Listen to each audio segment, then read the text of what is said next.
ಸಮಯದಲ್ಲಿ ಅಂತ್ಯಾಕ್ಷರಿ ಆಡ್ತೀವಿ, ನಮಗೆಲ್ಲ ಅದರ ಆಯಾಮಗಳು ಗೊತ್ತೇ ಇದೆ.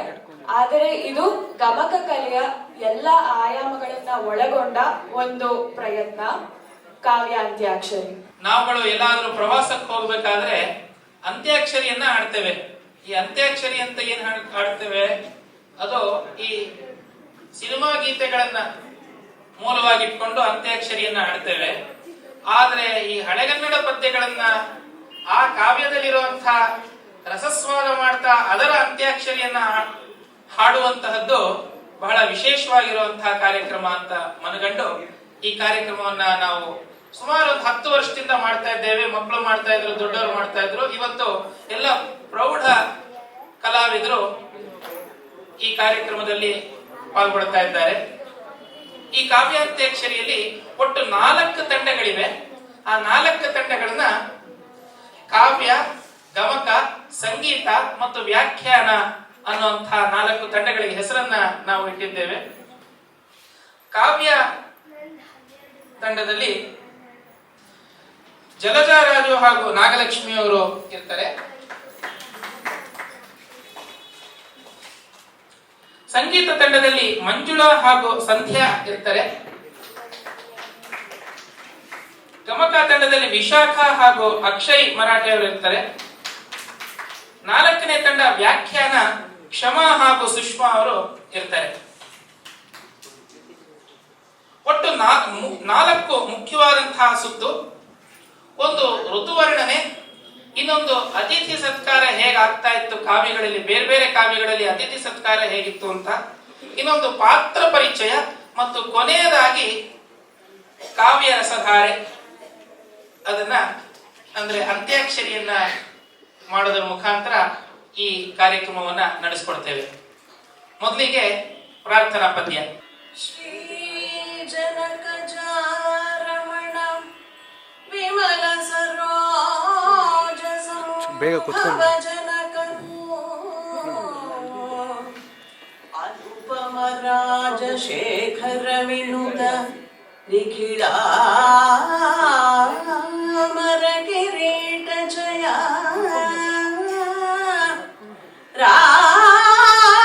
ರಾಜಿತ ಅಮಲ ಲಲಿತ ಪದವಂಕೇಜಂ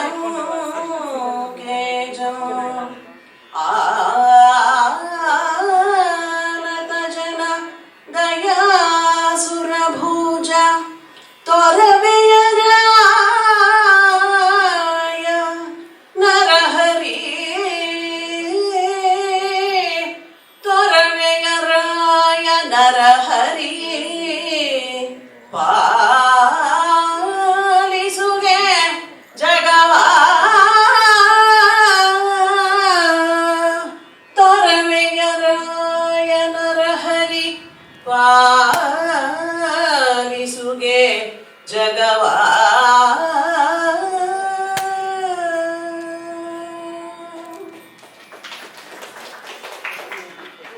ಮೊದಲನೇ ಸುತ್ತು ನಾನೀಗ ಹೇಳಿದ ಹಾಗೇನೆ ಋತುವರ್ಣನೆಯ ಸುತ್ತು. ಯಾವ ಯಾವ ಕವಿಗಳು ತಮ್ಮ ಕಾವ್ಯಗಳಲ್ಲಿ ಯಾವ ರೀತಿಯಾಗಿ ಋತುವರ್ಣನೆ ಮಾಡಿದ್ದಾರೆ ಅನ್ನುವಂತಹ ಸುತ್ತು ಈ ಮೊದಲನೆಯದಾಗಿದೆ. ಮೊದಲನೇದಾಗಿ ಸುಮಾ ಪ್ರಸಾದ್ ಅವರು ಒಂದು ಪದ್ಯವನ್ನ ಹಾಡ್ತಾರೆ. ಅದು ಯಾವ ಋತುದು ಅಂತ ನಾವೆಲ್ಲರೂ ಆಮೇಲೆ ಕೇಳಬಹುದು. ತಮ್ಮಲ್ಲಿ ನಾನು ಪ್ರಶ್ನೆಯನ್ನ ಕೇಳ್ತೀನಿ, ಗಮನ ಇಟ್ಟು ತಾವು ಕೇಳಿಸ್ಕೋಬೇಕು. ಎಲ್ಲಾ ಪದ್ಯಗಳನ್ನು ಯಾವ ಋತು ಅಂತ ನಾನು ತಮ್ಮಲ್ಲಿ ಪ್ರಶ್ನೆಯನ್ನ ಕೇಳ್ತೀನಿ ಅಂತ ಈಗಲೇ ಹೇಳ್ತಾ ಇದ್ದೇನೆ, ಸಿದ್ಧರಾಗಿರಿ. ವರುಣ ವಧೂ ವರಶ್ವಸಿತ ಗಂಧವಹಂ ಮಕರೇಶ ಚಾರು ಚಾಮರ ಮರುತಂ ಜಳೇಶ ಮಕರಾದ್ಗತ ಪುಚ್ಛ ಸಮೀರಂ ಅಂಜನದ್ವಿರದನ ಕರ್ಣತಾಳ ಪವಮಾನ ನಿದೆಂದು ವಿತರ್ಕಿಪನ್ನಂ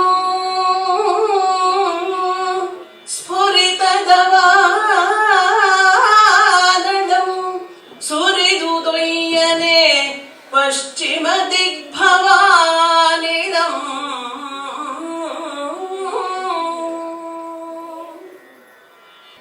ಯಾವ ಋತುದು ಅಂತ ಯಾರಾದ್ರೂ ಹೇಳ್ಬೋದಾ?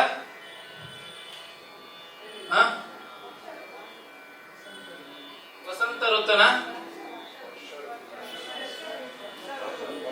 ವರ್ಷ ಋತುನ? ಯಾತಕ್ಕೆ ಮೊದಲು ಮಳೆ ಬಂತು ಅಂತನ? ಇದು ಗ್ರೀಷ್ಮ ಋತುವಿನ ವರ್ಣನೆ. ಈಗ ಮುಂದೆ ಒಟ್ಟು ಇನ್ನೊಂದು ಪ್ರಶ್ನೆ ತಮ್ಮಲ್ಲಿ, ಒಟ್ಟು ಎಷ್ಟು ಋತುಗಳಿವೆ? 6 12? 6. 12 ಮಾಸಗಳು, 6 ಋತುಗಳು, ಹೌದಾ? ಈಗ ಮೊದಲನೇ ಋತು ಯಾವುದು? ವರ್ಷದಲ್ಲಿ ಮೊದಲನೇ ಋತು ಯಾವುದು? ವಸಂತ ಋತು. ವಸಂತ ಋತುವನ್ನ ಯಾರು ಹಾಡೋದಕ್ಕೆ ಇಷ್ಟಪಡ್ತೀರಿ? ವಸಂತ ಋತುವಿನ ವರ್ಣನೆ ಮೊದಲನೇ ತಂಡ ಕಾವ್ಯ ತಂಡ ಮಾಡಲಿದೆ.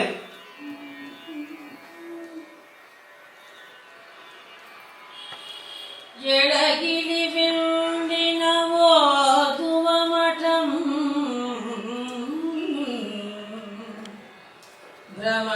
ಭ್ರಮರಂಗಳ ಗೀತ ಶಾಲೆ ಕೆಂದಳಿರ್ಗಳ ಜನ್ಮಭೂಮಿ ವನಲಕ್ಷ್ಮಿಯ ಪೆರ್ಮಗನ್ ಓದುವಗಲ್ಲ ಕೋಮಳೆಯರ ಜೂಜು ಭೂತಳದ ಕಲ್ಪಕುಜಂ ಸಕಲಾವನೀರುಗಂಗಳ ತಲೆನಾಯಕಂ ತುರುಗಿ ಬಂದುದು ಚೂತಕುಜಂ ವಸಂತದೊಳ್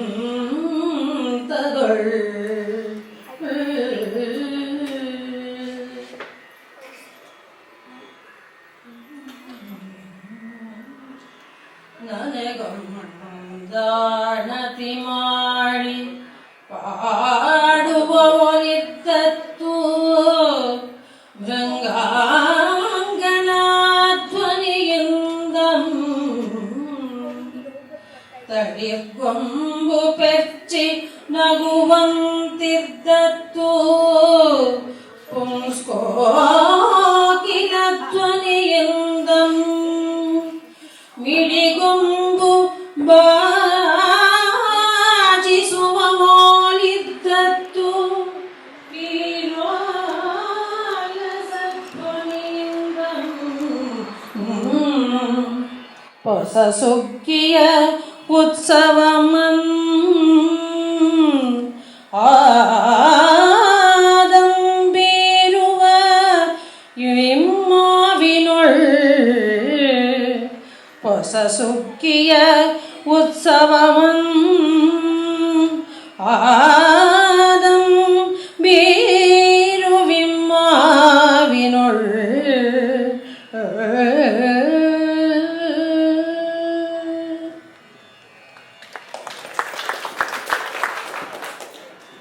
ಎಲ್ಲರಿಗೂ ನಮಸ್ಕಾರ. ವಸಂತ ಮಾಸದ ವರ್ಣನೆ ಇಲ್ಲಿ ಈಗ ತಾನು ಕೇಳಿದ್ರಿ. ಆದಿಕವಿ ಪಂಪನ ಆದಿಪುರಾಣದ ಭಾಗದಿಂದ ಇದನ್ನು ಆರಿಸ್ಕೊಂಡಿದೆ. ಈ ಪದ್ಯಗಳಲ್ಲಿ ನಾವು ಒಂದು ರೀತಿಯ ದೂರಾನ್ವಯ ಅಲಂಕಾರವನ್ನು ಕಾಣ್ತಾ ಇದ್ದೀವಿ. ವಸಂತ ಕಾಲದಲ್ಲಿ ಸೃಷ್ಟಿ ಅನೇಕ ಬಗೆಗಳ ಸೌಂದರ್ಯವನ್ನು ತಳೆಯುತ್ತಾ ಇರುತ್ತೆ.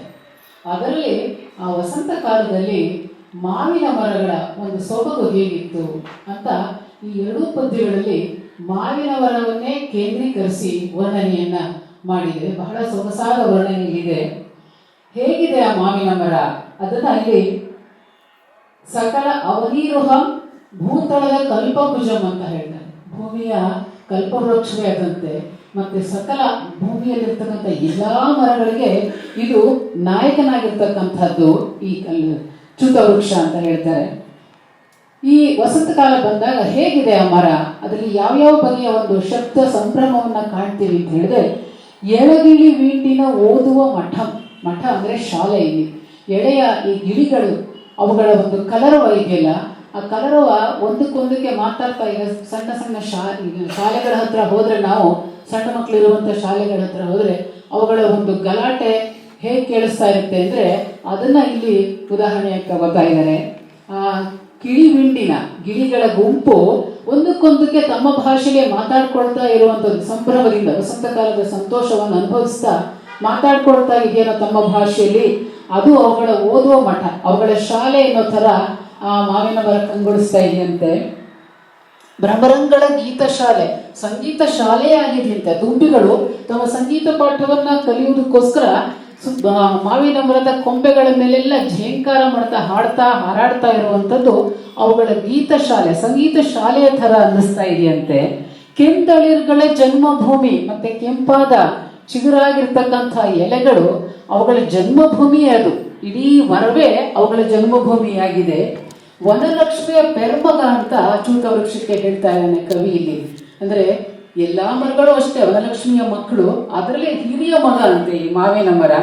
ಮತ್ತೆ ಬಹಳ ವಿಶೇಷವಾದಂತ ಇನ್ನೊಂದು ಹೋಲಿಕೆ, ಕೋಮಳೆಯರ ಜೂಜು ಅಂತ ಹೇಳ್ತಾರೆ. ಅಂದ್ರೆ ಓದು ಅಗಲದ ಕೋಮಳೆಯರ ಜೂಜು, ಪ್ರೀತಿಸಿ ಅಗಲಿದಂಥ ಪ್ರಿಯನನ್ನ ಅಗಲಿದಂಥ ಹೆಣ್ಣು ಮಕ್ಕಳು, ಮತ್ತೆ ಅದು ಒಂದು ಹುಸಿ ಕಲಹ ಇರ್ಬೋದು, ಮತ್ತೆ ಪ್ರಿಯನನ್ನ ಸೇರೋದಕ್ಕೋಸ್ಕರ ಆ ಜಾಗಕ್ಕೆ ಬಂದು ಸೇರ್ತಾ ಇವೆಯೇನೋ ಅನ್ನೋ ಹಾಗೆ ಹಕ್ಕಿಗಳು ಮತ್ತೆ ಬರ್ತಾ ಇವೆಯಂತೆ. ಹೇಗೆ ಜೂಜುವನ ಪದ ಅಂತ ಹೇಳಿದ್ರೆ, ಜೂಜನ ಕಟ್ಟೆಯಲ್ಲಿ ಸೋತವರು ಮತ್ತೆ ಗೆಲ್ಲುವಂತ ಒಂದು ಅಭಿಲಾಷೆಯಿಂದ ಮತ್ತೆ ಅಲ್ಲಿಗೆ ಬರ್ತಾರಂತೆ. ಹಾಗೆ ಇವುಗಳು ಕೂಡ ಬರ್ತಾ ಇದೆ. ಇಂಥ ಸಕಲ ಅವನಿರುಹಂಗಳ ತಲೆನಾಯಕಂ, ಶ್ರೇಷ್ಠನಾದಂಥ ಈ ನಾಯಕನಾಗಿರುವಂಥ ಚೂತ ವೃಕ್ಷ ವಸಂತ ಕಾಲದಲ್ಲಿ ತುರುಗಿ ಬಂದುದು ಅಂತ ಹೇಳ್ತಾರೆ. ತುಂಬಿ ಕಾಣಿಸ್ತಾ ಇದೆಯಂತೆ ಎಲ್ಲ ಕಡೆಯೂ. ಮತ್ತೊಂದು ಸುಂದರವಾದ ಪದ್ಯದಲ್ಲಿ ಅಲ್ಲೂ ಕೂಡ ಮಾವಿನ ಮರದ ಒಂದು ವರ್ಣನೆ ಬರುತ್ತೆ. ಅಲ್ಲಿ ನನಗೊಂದು ಆಣತಿ ಮಾಡಿ ಭೃಂಗುಗಳು ಏನ್ ಮಾಡ್ತಾ ಇದೆಯಂತೆ, ಹೆಣ್ಣು ದುಂಬಿಗಳು ನಮಗೇ ಸಿಗಬೇಕು ಇಲ್ಲಿಯ ಮಧು ಅಂತ ಹೇಳಿ ಆಜ್ಞೆ ಮಾಡಿ ಆದೇಶ ಕೊಟ್ಟು ಆ ಒಂದೊಂದು ಮೊಗ್ಗಿನ ಹತ್ರನೂ ಬಂದು ಹಾಡ್ತಾ ಇದೆಯಂತೆ. ಹಾಗೆ ಪುಂಸ್ಕೋಕಿಲ ಧ್ವನಿ, ಗಂಡು ಕೋಗಿಲೆಗಳು ಕೂಡ ಒಂದೊಂದು ಚಿಗುರಿನ ಹತ್ರನೂ ಬಂದು ಆ ಚಿಗುರಿನ ರಸವನ್ನ ಹೀರೋದಕ್ಕೋಸ್ಕರ ಅಲ್ಲಿಗೆ ಬಂದು ತಮ್ಮ ಒಂದು ಕೂಗಿನಿಂದ, ತಮ್ಮ ಮಧುರವಾದ ಕಂಠದಿಂದ ನಗುವನ್ನು ಉಕ್ಕಿಸ್ತಾ ಇದೆಯೇನೋ ಅನ್ನೋ ಹಾಗೆ. ಅದೇ ರೀತಿ ಕಿರೋಲ್ಲಸ ಧ್ವನಿಯಿಂದ, ಗಿಣಿಗಳ ಸುಂದರ ಇಂಪಾದ ಒಂದು ಧ್ವನಿಯಿಂದ ಆ ಒಂದೊಂದು ಮಿಡಿ ಕಾಯಿಗಳು, ಸಣ್ಣ ಸಣ್ಣ ಕೊಂಬೆಗಳು ಕೂಡ ನಗುವ ಹಾಗೆ ಅದಕ್ಕೆ ಸೊಬಗನ್ನ ತರ್ತಾ ಇದೆಯಂತೆ. ಈ ಎಲ್ಲ ಸೌಂದರ್ಯದಿಂದ ಆ ಮಾವಿನ ಮರ ಹೇಗಿತ್ತು ಅಂತ ಹೇಳಿದ್ರೆ, ಇನಿದಾದ ಮಾವಿನ ಮರ ಅಂತ ಹೇಳ್ತಾರೆ. ಅಂದ್ರೆ ಮಧುರವಾದ ಫಲವನ್ನ ನೀಡ್ತಕ್ಕಂಥ ಮಾವಿನ ಮರ ಹೊಸ ಸುಗ್ಗಿಯ ಉತ್ಸವವನ್ ಆದಂ ಬೀರ್ತಾ ಇದೆಯಂತೆ. ಬಹಳ ಸೊಗಸಾಗಿ ಬಹಳವಾಗಿ ಸುಗ್ಗಿಯ ಒಂದು ಸಂಭ್ರಮವನ್ನ, ಪ್ರತಿ ವರ್ಷ ಬರುವಂಥದ್ದೇ ಈ ವರ್ಷದ ಸುಗ್ಗಿಯ ಒಂದು ಸಂಭ್ರಮವನ್ನ ಆ ಮಾವಿನ ಮರ ತನ್ನ ಒಂದು ಸೌಂದರ್ಯದ ಮೂಲಕ ವ್ಯಕ್ತಪಡಿಸ್ತಾ ಇದೆ ಅಂತ ಹೇಳಿ ಒಂದು ದೂರನ್ವಯ ಅಲಂಕಾರದ ಮೂಲಕ ಈ ಕವಿ ಇಲ್ಲಿ ವಸಂತ ಕಾಲದ ವರ್ಣನೆಯನ್ನ ಮಾವಿನ ಮರದ ಮೂಲಕ ಮಾಡ್ತಾ ಇದ್ದಾನೆ. ಸುಶ್ರಾವ್ಯವಾಗಿ ಹಾಡಿ ಅದಕ್ಕೆ ಅಚ್ಚುಕಟ್ಟಾದ ವ್ಯಾಖ್ಯಾನ ಮಾಡಿದ ಕಾವ್ಯ ತಂಡಕ್ಕೆ ನಮಸ್ಕಾರಗಳು. ಎರಡನೇ ತಂಡ ಯಾವ ಋತುವನ್ನ ಆಯ್ಕೆ ಮಾಡ್ಕೊಳ್ಳುತ್ತೆ ಅಂತ ನಾನು ಅವರ ಹಾಡು ಆದ್ಮೇಲೆ ತಮ್ಮನ್ನ ಕೇಳ್ತೇನೆ. ಓ ಕಾಲ ಪುರುಷಂಗೆ ಗುಣಮಡಮಿಲ್ಲಂಗಡ ನಿಸ್ತೇಜಂಗಡ ಜಡಂಗಡ ಒಡಲುಳ್ ಗುಡುಗುಟ್ಟುಗುಂಗಡ ಏನ ರಮಣಿವಾಗಿಲಂ ಮುಗಿಲ್ದೆರೆಯಿಂಬಾಸಣಿಸಿರ್ಪ ஆர்கம்புகணாணதில்லதிற்கும் மடதி நீரையொள்வள் சஞ்சல திருஷ்டியின் அத்தமெத்தம் நாள்கள் மூலிகை மர்தம் கொண்டொய் வடக்கும் ಸಿಡಿಲಾಳ್ ತಡೆಯದೆಡೆಯ ನಡುಬೆಟ್ಟುಗಳ್ಗೆ ಕಟ್ಟುಪ್ಪರದಿಯೋ ಬಂದೆರಗುಗುಂ ಕುತ್ತ ಮೇಲೆ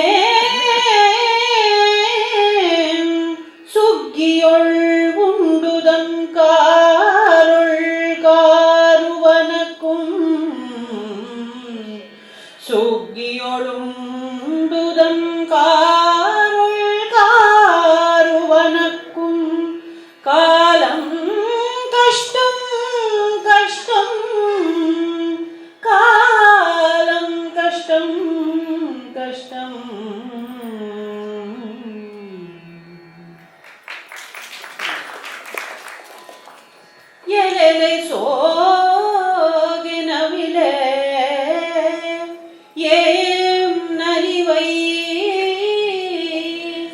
ನಿನಗಂ ಆತಂಗಂ ಎನಿತ್ತು ಬಗೆಯೇ ಕಟ್ಟಾಸುರದ ಬೇಸಗೆಯುಳೋ ಸರಿಸದೆ ಗಾಸಿಗೆಯ್ದನೆನುತೆಯೇ ಚಿಹಿ ಚಿಹಿ ಪೆರರ ಕೆಡುಸಿನೊಳ್ ಕಡು ಸಂತಸ ಕೆಡಗುಡದಿಲ್ ಪೋ ಪೋ ಸೊಕ್ಕಿನುಳ್ ಸೊಕ್ಕನುಳಿದು ನಿನ್ನರ್ಕೆಗೆ ಪೋ ಪೋ ಏನ್ ಎನ್ನ ನುಡಿಯಂ ಕಡೆಗಂಚೆ ಮತ್ತಂ ಮತ್ತಂ ಮುತ್ತ ಪೊಳ್ಚಿನಂತೆ ಮೈವೆಚ್ಚುವೈ ಏನೆನ್ನ ನುಡಿಯಂ ಕಡೆಗಂಚಿ ಮತ್ತಂ ಮತ್ತಂ ಮುತ್ತ ಪೊಳ್ತಿನಂತೆ ಮೈ ವೆಚ್ಚುವೈ ಇದಕ್ಕೆ ನಿನಗಿಂಟು ವಿಜಾತಿಯೊಳಧೋಗತಿಯೆ ಅಧೋಗತಿಯೊದವಿದತ್ತು ಓ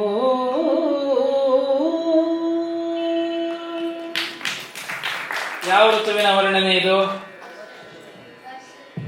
ವರ್ಷ ಋತು. ಸರಿಯಾದಂತಹ ಉತ್ತರ. ಎಲ್ರಿಗೂ ನಮಸ್ಕಾರ. ಅವ್ರು ಅಮೃತ ವರ್ಷಿಣಿಯಲ್ಲಿ ಹಾಡಿದ್ರು. ಹೊರಗಡೆ ನೋಡಿದ್ರೆ ಮೋಡನು ಕೂಡ ಇದೆ, ಮಳೆನೂ ಬರ್ತಾ ಇದೆ. ಅಮೃತ ವರ್ಷಿಣಿಯ ಮಹಿಮೆ ಅನ್ಸತ್ತೆ, ಅಥವಾ ಮುದ್ದಣ ಕವಿಯ ಆ ಕಾವ್ಯ ಚಮತ್ಕಾರದ ಪ್ರತಿಭೆನೂ ಇರಬಹುದು. 31 ವರ್ಷ 9 ದಿನ ಬದುಕಿ ನಮ್ಮ ಕನ್ನಡ ನಾಡಿಗೆ ಎಂತಹ ಅದ್ಭುತ ಕೃತಿಗಳನ್ನು ಕೊಟ್ಟಿದ್ದಾರೆ ಮುದ್ದಣ ಅವರು. ಅವರ ಬಗ್ಗೆ ಸ್ವಲ್ಪ ಹೊತ್ತಲ್ಲೇ ವರ್ಣನೆ ಮಾಡ್ಬೇಕಂದ್ರೆ ಕಾಲಂ ಕಷ್ಟಂ ಕಷ್ಟಂ ಕಷ್ಟವೇ.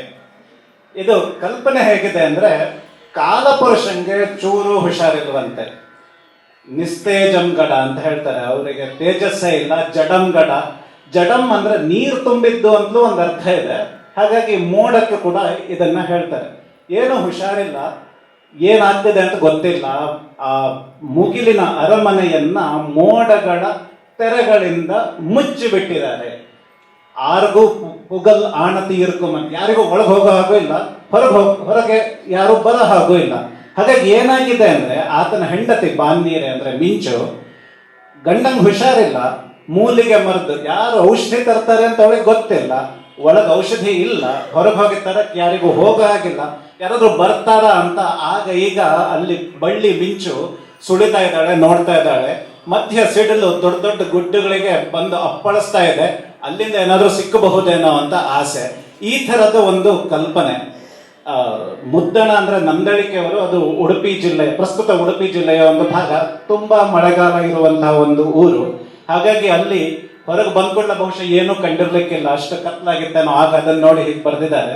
ಆ ಮೋಡ ನೋಡಿ ಒಂದು ನವಿಲು, ಗಂಡು ನವಿಲು ಬಂದು ಕುಣಿಯಂತಂತೆ.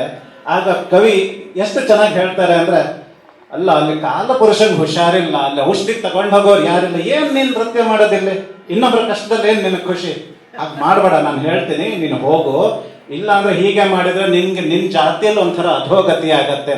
ಇನ್ನು ಮುಂದೆ ಈ ಕವಿ ಹೀಗೆ ಬರೀತಾರೆ, ಬೇರೆ ಚಕ್ರವಾಕ ಪಕ್ಷಿ ಬಗ್ಗೆ ಬರೀತಾರೆ, ಅದು ತುಂಬಾ ಚೆನ್ನಾಗಿದೆ.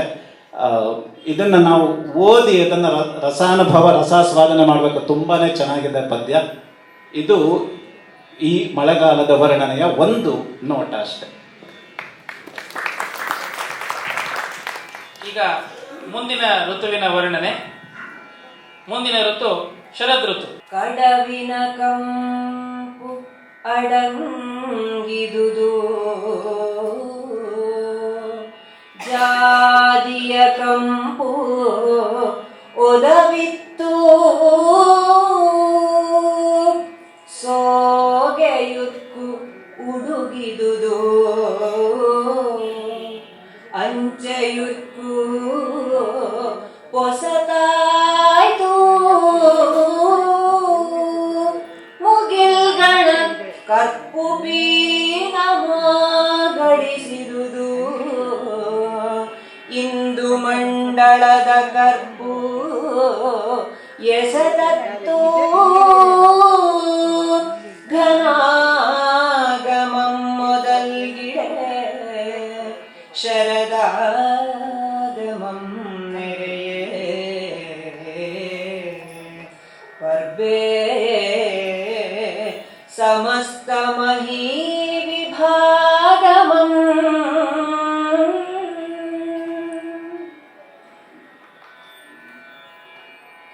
ಅಳೀ ಬಿರಿದಿದ್ದ ಜಾದಿಯೊಳೆ ಪಲ್ಮೊರೆಯುತ್ತಿರೆ ಹಂಸೆ ಪೂತ ಪೂಗೊಳದೊಳೆ ರಾಧಿಸುತ್ತಿರೆ ಶುಕಾವಳಿ ಬಂಧುರ ಗಂಧಶಾಳಿ ಸಂಕುಳದೊಳೆ ಪಾಯ್ದು ವಾಯ್ದು ನಲಿಯುತ್ತಿರೆ ಸಾರಜಕೋರಂ ಇಂದು ಮಂಡಳಗಳಿತಾಮೃತಾಸವಮನ್ ಉಂಡು ಉಸಿರುತ್ತಿರೆ ಚರೀಭುಷಾರದಂ.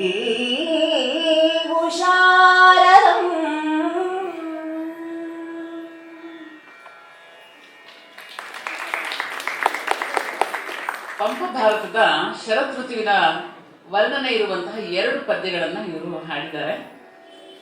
ಸಂದರ್ಭ ಅರ್ಜುನ ತೀರ್ಥಕ್ಷೇತ್ರಕ್ಕೆ ಹೊರಡ್ತಾ ಇರುವಂತಹ ಒಂದು ಕಾಲ ಇದು. ಆಗಷ್ಟೇ ಮಳೆ ಮುಗಿದಿದೆ, ವರ್ಷ ಋತುವಿನ ಒಂದು ಕಾಲ ಮುಗಿದಿದೆ, ಶರದ್ ಋತುವಿನ ಆರಂಭ. ತುಂಬ ಸುಂದರವಾದ ಪ್ರಕೃತಿಯ ವರ್ಣನೆಯನ್ನ ಈ ಪದ್ಯಗಳಲ್ಲಿ ಪಂಪ ಕಟ್ಟಿಕೊಡ್ತಾನೆ. ಆಗ ಈ ಕದಂಬ ಹೂವಿನ ಕಾಲ ಮುಗಿದಿದೆ, ಕದಂಬ ಹೂವಿನ ವಾಸನೆ ಅಲ್ಲಿ ತನಕ ಪಸರಿಸಿದಂತಹ ವಾತಾವರಣ ಈಗ ಬದಲಾಗಿದೆ. ಈಗ ಜಾಜಿ ಹೂ ಬಿಟ್ಟಿದೆ, ಎಲ್ಲೆಲ್ಲೇ ಜಾಜಿ ಹೂವಿನ ಕಂಪು ಪಸರಿಸಿದೆ. ಜೊತೆಗೆ ಸೋಗೆಯ ಹುಟ್ಟು, ನವಿಲಿನ ನರ್ತನ ಮುಗಿದಿದೆ. ಅದೇ ರೀತಿ ಅಂಚೆಯ ಒಂದು ನರ್ತನ ಇಲ್ಲಿ ಶುರುವಾಗಿದೆ. ಹಂಸೆ, ಅಲ್ಲಿ ತನಕ ಮಳೆ ಬಂದಂತ ಸಂದರ್ಭದಲ್ಲಿ ಹಂಸೆಯ ನಡೆ ಇರಲಿಲ್ಲ, ಈಗ ಹೂ ಬಿಟ್ಟಂತಹ ಕೊಳದಲ್ಲಿ ಹಂಸೆಯ ನಡಿಗೆ ಶುರುವಾಗಿದೆ. ಒಂದು ಮುಗಿದ ತಕ್ಷಣ ಇನ್ನೊಂದು, ಹೇಗೆ ಪಂಪ ಇಲ್ಲಿ ಜೋಡಿಸ್ಕೊಂಡು ಆ ವರ್ಣನೆಯನ್ನ ಕೊಡ್ತಾ ಇದ್ದಾನೆ. ಮುಗಿಲಿನ ಕಪ್ಪೆಲ್ಲ ಹೋಗ್ಬಿಟ್ಟಿದೆ, ಶುಭ್ರವಾದಂತಹ ನೀಲಿಯ ಬಣ್ಣದ ಆಗಸದಲ್ಲಿ ಬಿಳಿ ಮೋಡಗಳು ತೇಲ್ತಾ ಇದೆ. ಈ ಇಂದು ಮಂಡಲದ ಕಪ್ಪೆಲ್ಲ ಮುಗಿದು ಚಂದ್ರಮಂಡಲದ ಕಪ್ಪು ಕಾಣಿಸ್ತಾ ಇದೆ ಅಂತ ಹೇಳ್ತಾನೆ. ಚಂದ್ರನ ಕಪ್ಪು ಕಲೆ ಕಾಣ್ಬೇಕಾದ್ರೆ ಚಂದ್ರ ಬ್ರೈಟ್ ಆಗಿರ್ಬೇಕು, ಚಂದ್ರ ಚೆನ್ನಾಗಿ ಪ್ರತಿಫಲಿಸಿದ್ರೆ ಆ ಚಂದ್ರನ ಕಪ್ಪು ಕಾಣುತ್ತೆ. ಹಾಗೆ ಆಕಾಶದ ಕಪ್ಪು ಕಳೆದು ಚಂದ್ರನ ಕಪ್ಪು ತೋರ್ತಾ ಇದೆ. ಶರದಾಗಮ ಇಷ್ಟು ಸುಂದರವಾಗಿದೆ ಅಂತ ಹೇಳ್ತಾ, ಈ ಜಾಜಿ ಹೂವು ಬಿರಿದಾಗ ಅಲ್ಲಿ ಅಳಿ ಸಂಕುಲ ಹೇಗೆ ಮುತ್ಕೊಂಡಿದೆ, ಅದೇ ರೀತಿ ಆ ಮಳೆಗಾಲ ಮುಗಿದ ಮೇಲೆ ಒಂದು ಹಾಲ್ದೆನೆಗಳು, ಗದ್ದೆಯಲ್ಲಿ ಭತ್ತದ ತೆನೆಗಳು ಹಾಲ್ದೆನೆಯಿಂದ ತುಂಬಿಕೊಂಡಿದೆ. ಅಲ್ಲಿ ಗಿನಿ ಸಂಕುಲ, ಶುಕ ಸಂಕುಲ ಹೇಗೆ ಒಂದ್ ಕಡೆ ಹೋಗುತ್ತೆ ಒಂದ್ ಕಡೆ ಬರುತ್ತೆ. ಇದನ್ನ ನೋಡಿದವ್ರಿಗೆ ಗೊತ್ತು ಈ ಚಿತ್ರಣ ಹೇಗೆ ಅಂತ. ಗಿಳಿಗಳು ಒಳಗೆ ಹೋಗುತ್ತೆ ಹೊರಗೆ ಬರುತ್ತೆ, ಅದನ್ನ ಪಂಪ ತುಂಬಾ ಚೆನ್ನಾಗಿ ಈ ಪದ್ಯದಲ್ಲಿ ತೋರಿಸ್ಕೊಡ್ತಾನೆ. ಪಾಯ್ದು ವಾಯ್ದು ನಲಿಯುತ್ತಿರೆ, ಅಲ್ಲಿ ನಲಿಯುತ್ತಾ ಅದನ್ನ ಭಕ್ಷಿಸ್ತಾ ಇದೆ. ಹೀಗೆ ಇಂದು ಮಂಡಲದಿಂದ ಗಳಿತವಾದಂತಹ ಅಮೃತ ರಸವನ್ನ ಚಕೋರ ಪಕ್ಷಿ ಕುಡಿಯತ್ತಂತೆ. ಇದು ಕವಿ ಸಮಯ ನಮ್ಗೆ ಗೊತ್ತಿರೋದು.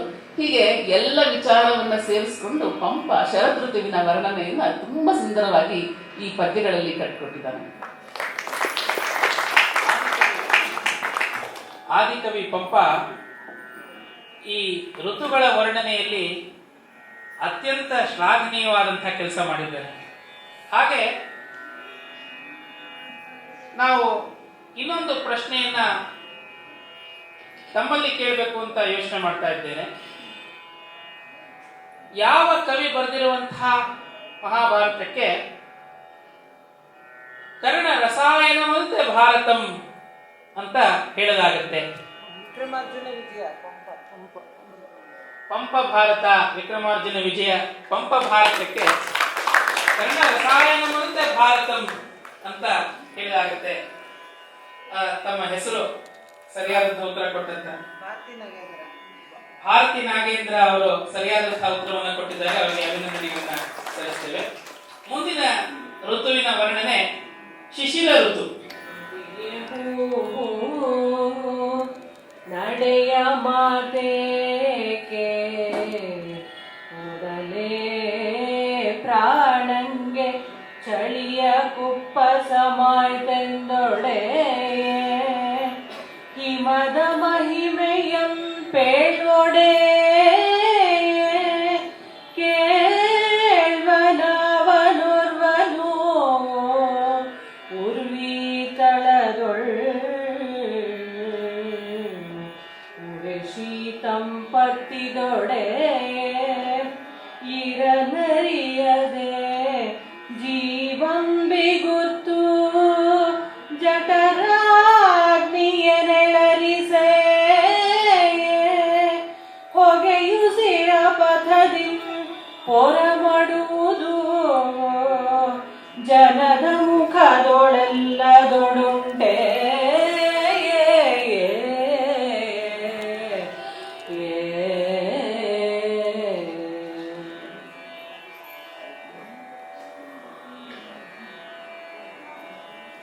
ಮತ್ತಮಲ್ಲದೆಯುಂ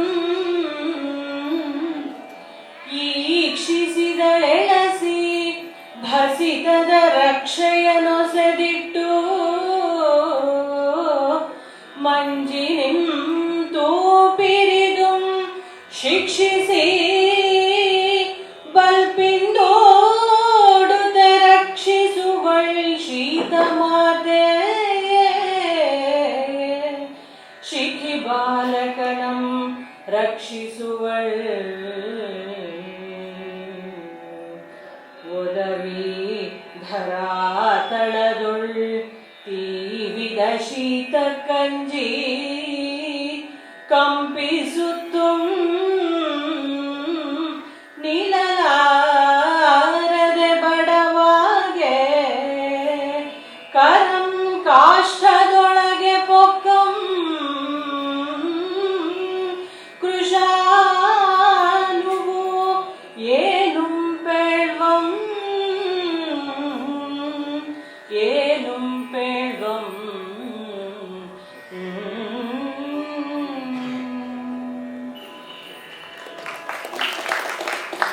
ಶಿಶಿರ ಋತು, ಚಳಿಗಾಲದ ಋತು, ಮಾಘ ಪಾಲ್ಗುಣ ಮಾಸದಲ್ಲಿ ಬರುವಂಥದ್ದು, ಜನವರಿಯಿಂದ ಮಾರ್ಚ್ವರೆಗೆ.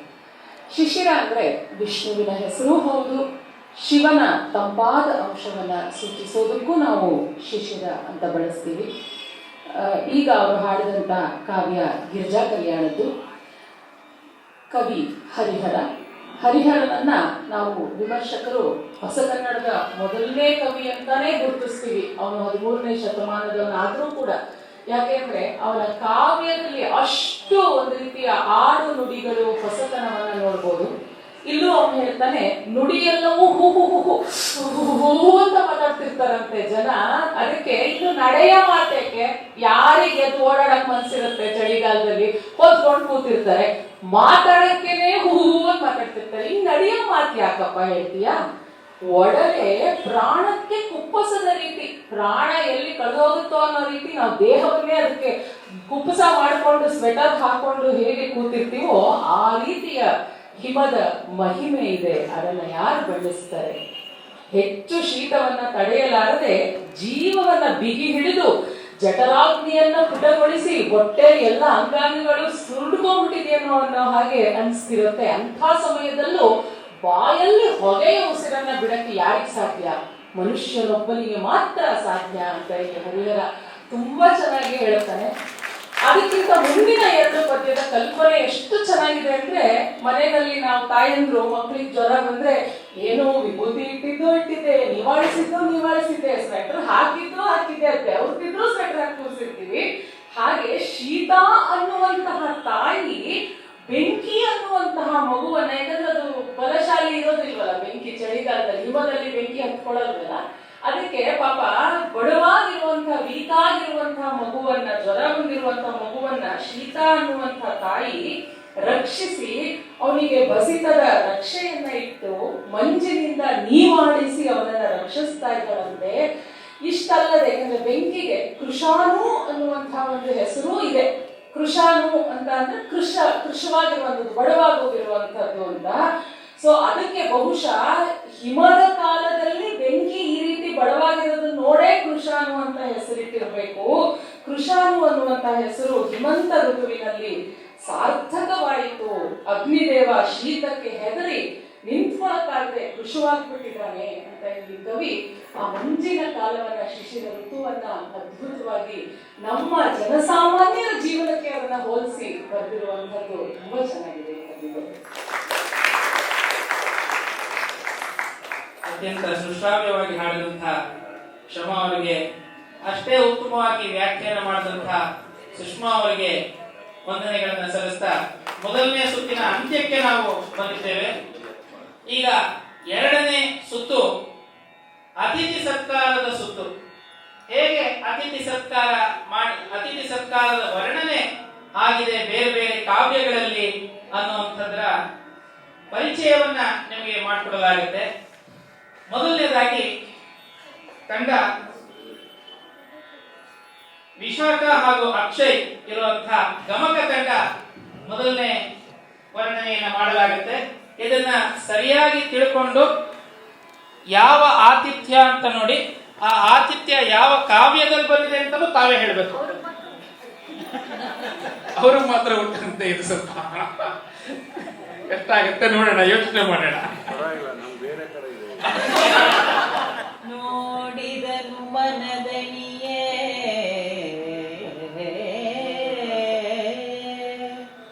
ಮಿಗೆ ಕೊಂಡಾಡಿದನು,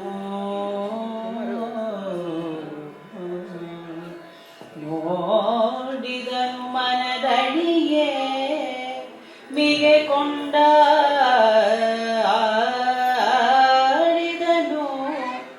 ಬೀದಿಯಲ್ಲಿ ಹರಿದೆಡೆಯಾಡಿದನು,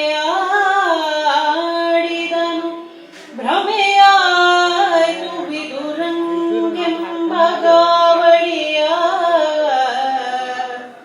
ಕೂಡೆ ಕುಣಿದನು ಮನೆಯ ಮುರಿದೀಡಾಡಿದನು,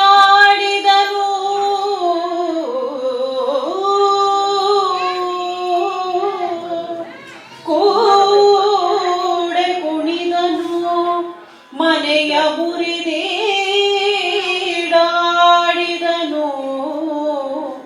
ಮೈ ಮರೆದ ಹರುಷದ ಗಾಳಿಕೆಯಲ್ಲಿ ಅಪ್ರತಿಮ ನೆಸೆದನು, ಭಕುತಿ ಕೇಳಿಯಲಿ ಮೈ ಮರೆದ ಹರುಷದ ಗಾಳಿಕೆಯಲ್ಲಿ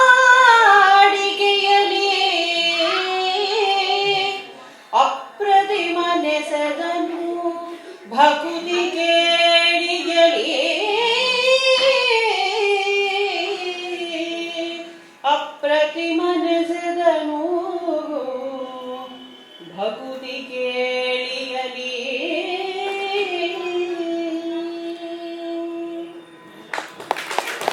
ಹಸಿರು ನಾವೈತಂದರೆ ಈ ಪರಿಮಸಗಿ ಕುಣಿದಾಡಿದೊಡೆ, ಮೇಣಿ ವಸತಿಯನು ಸುಗಿದೆತ್ತಿ ಬಿಸುಟರೆ ನನಗೆ ತಣಿಯುವುದೇ, ವಸುಮತಿಯ ವಲ್ಲಭರು ಮಿಗೆ ಪ್ರಾರ್ಥಿಸಿದೊಡೆ, ಒಲ್ಲದೆ ಬಂದೆವೈ ನಾಚಿಸದಿರೈ, ಪಾರೋ ವಿದುರಾಯನುತ ಒಳ ಹೊಕ್ಕನ ಸುರಾರಿ,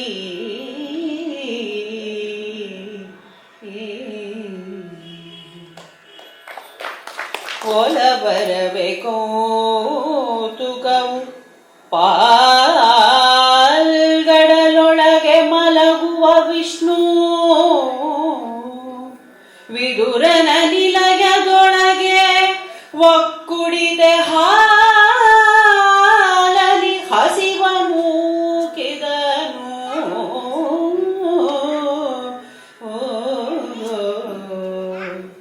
ಹೊಲಬುಗೆಡಿಸಿದನು ಅಖಿಲ ನಿಗಮಂಗಳನು, ತನ್ನರಿಗೆಯಲಿ ಭಜಕಂಗೊಲಿದು ತಾನೇ